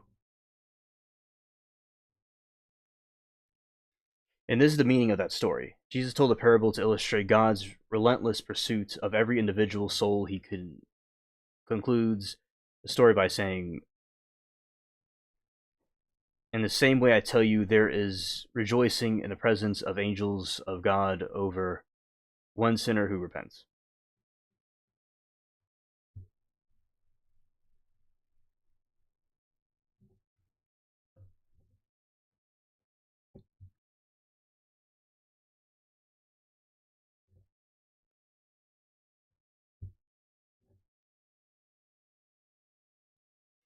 Right, so the coin represents a person who is spiritually lost, and the woman's joy mirrors the celebration in heaven when someone turns back to God. Story part of the trilogy of Luke 15 that includes parables of the lost sheep, parables of the prodigal son. The kingdom of God is within man, not in any church or building or synagogue. It's within you. Let's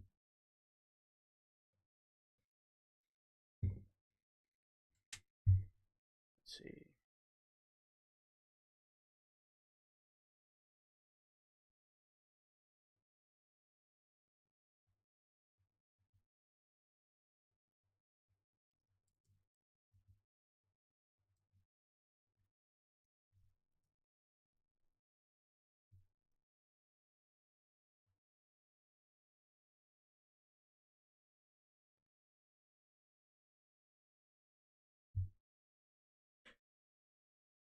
Right, there's other verses about it where uses a spiritual metaphor for God's wisdom through the Holy Spirit.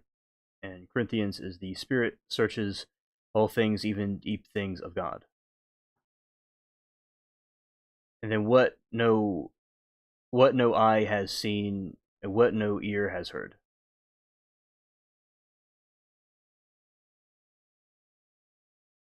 The things God has prepared for those who love him.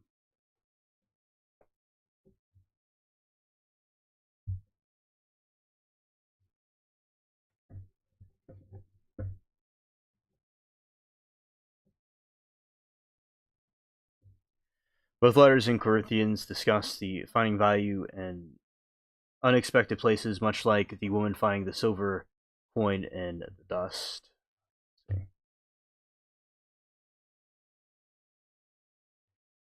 Both letters in Corinthians discuss the finding value of unexplained places, much like the woman finding the silver coin in the dust. There's also another verse that talks about, but we have this treasure on earth in vessels that exceedingly of the power and may be of God and not of us. And one describes how God chooses things the world considers lowly or despised to do his work. Therefore, anyone in Christ, the new covenant has come, the old has gone, and new is here. So that's why I like the Bible being Bible based and Bible based church, because all these stories are very good for people to learn and have in their lives. That's all I think people really need the most.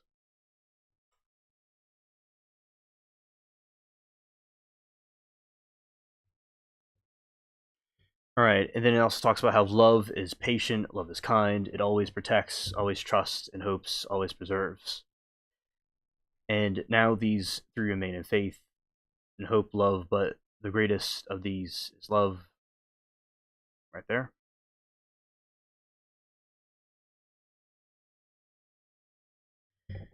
So yeah, that is why the Bible is an amazing book of great knowledge for people to have. So, here.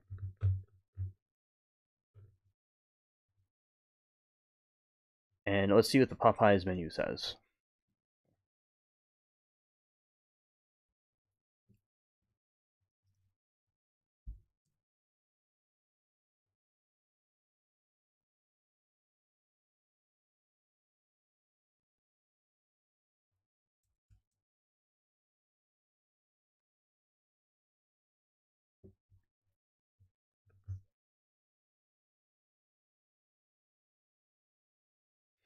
And that's why growing up, I was like, I want to go by the Bible mainly because that was I felt the rock. Another mermaid is Jesus talked about.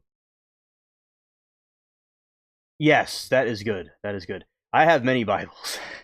I have I have Protestant Bibles and I have the Catholic Bible too. The Catholic Bible has some more books in it than the other ones, but it's the same thing about Jesus. It doesn't contradict anything in the rest of the other Christian groups. It was approved by the Protestant factions. And but I had the King James Bible and Mermaid. The King James Bible is one that you would get, and it's the Bible. It's a Christian Bible. It's not like the other ones. And the King James in Old English is as good because it shows more explicitly what the Bible's meaning was. Because our modern English doesn't completely depict it accurately. So yeah, you would get the King James Bible or New King James Bible, something like that.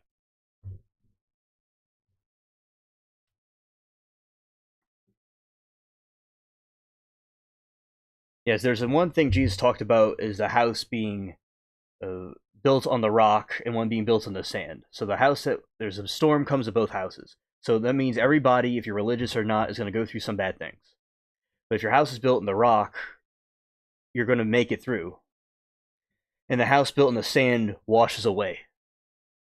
So you have the foundation in God, it will be you'll be saved. You'll go through the storms of life. That's why the Bible talks about living your life every day to day life. That's why it's so cool. That's why churches and ritualistic practices in churches is fine if you want to do that, but Bible is the main thing people need. That's all you need.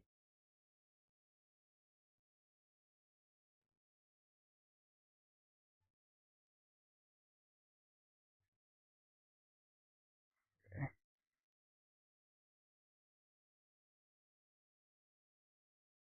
Now let's see what's the Popeye sides.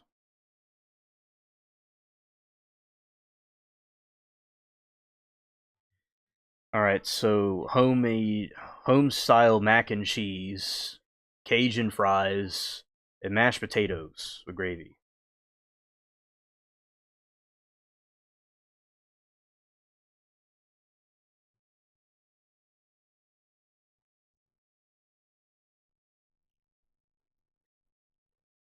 red beans and rice, coleslaw, and biscuits. And you also get a jalapeno pepper.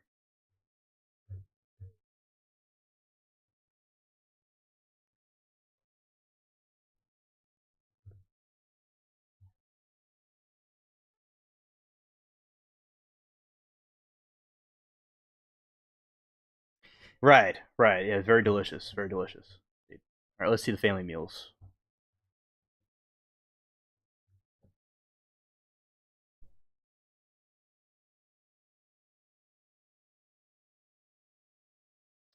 But for family meals, there is 18 wings group pack, and there's 24 wings group pack, and it gets more and more expensive. And then there's all of $47 is the most expensive one. Okay, it's 18 wings is the lowest, and then this is like a family meal, 24 wings, and 8 pieces of chicken, and then 12 pieces, and 16 is the most at 47.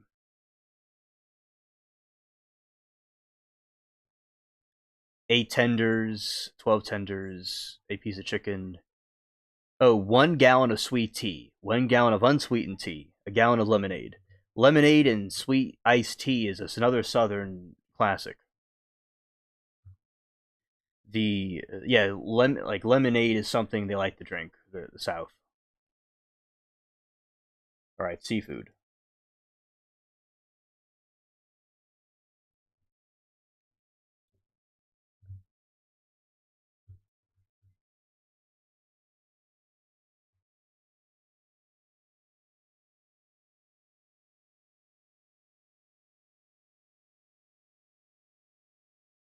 All right, there's popcorn shrimp, shrimp tenders. There is surf turf. There is flounders fish and shrimp tackle box.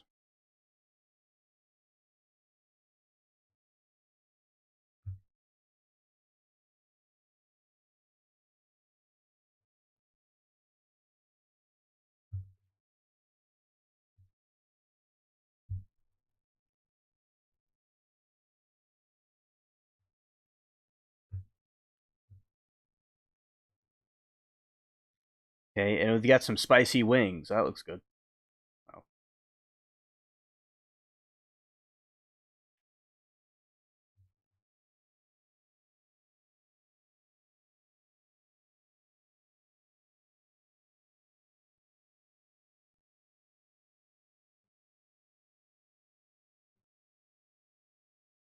All right, there's wings. There is types of wings. These 12 wings, 18 wings. There's boneless and spicy. All right, that's pretty cool. Yeah, looks very good. All right, so that's an idea of the McDonald's, not McDonald's, but the Popeyes menu.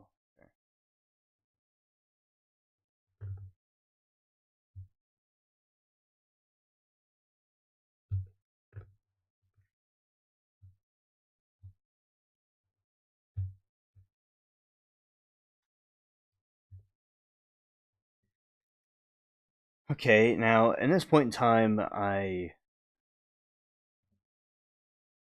we are done for the night. And Mermaid, I want to thank you for being here, and I enjoyed the talk we had about uh, the different stuff we talked about, the religious stuff and the child above and the everything else we talked about. Very cool. We need to do this. Uh, I like doing these types of streams more often. Right. Yeah, tonight was a very good stream, and Mermaid, always God bless you always, Jesus bless you always, and hope you get some rest, get to relax after the long day. It hopefully can end at some point, and daylight savings time is Timu, Sheen. You feel like a dead fly over there, yeah. Well, hopefully we can give you some photosynthesis charge up. Okay. All right, so remember, thank you so much, and see you all on the next one, and peace.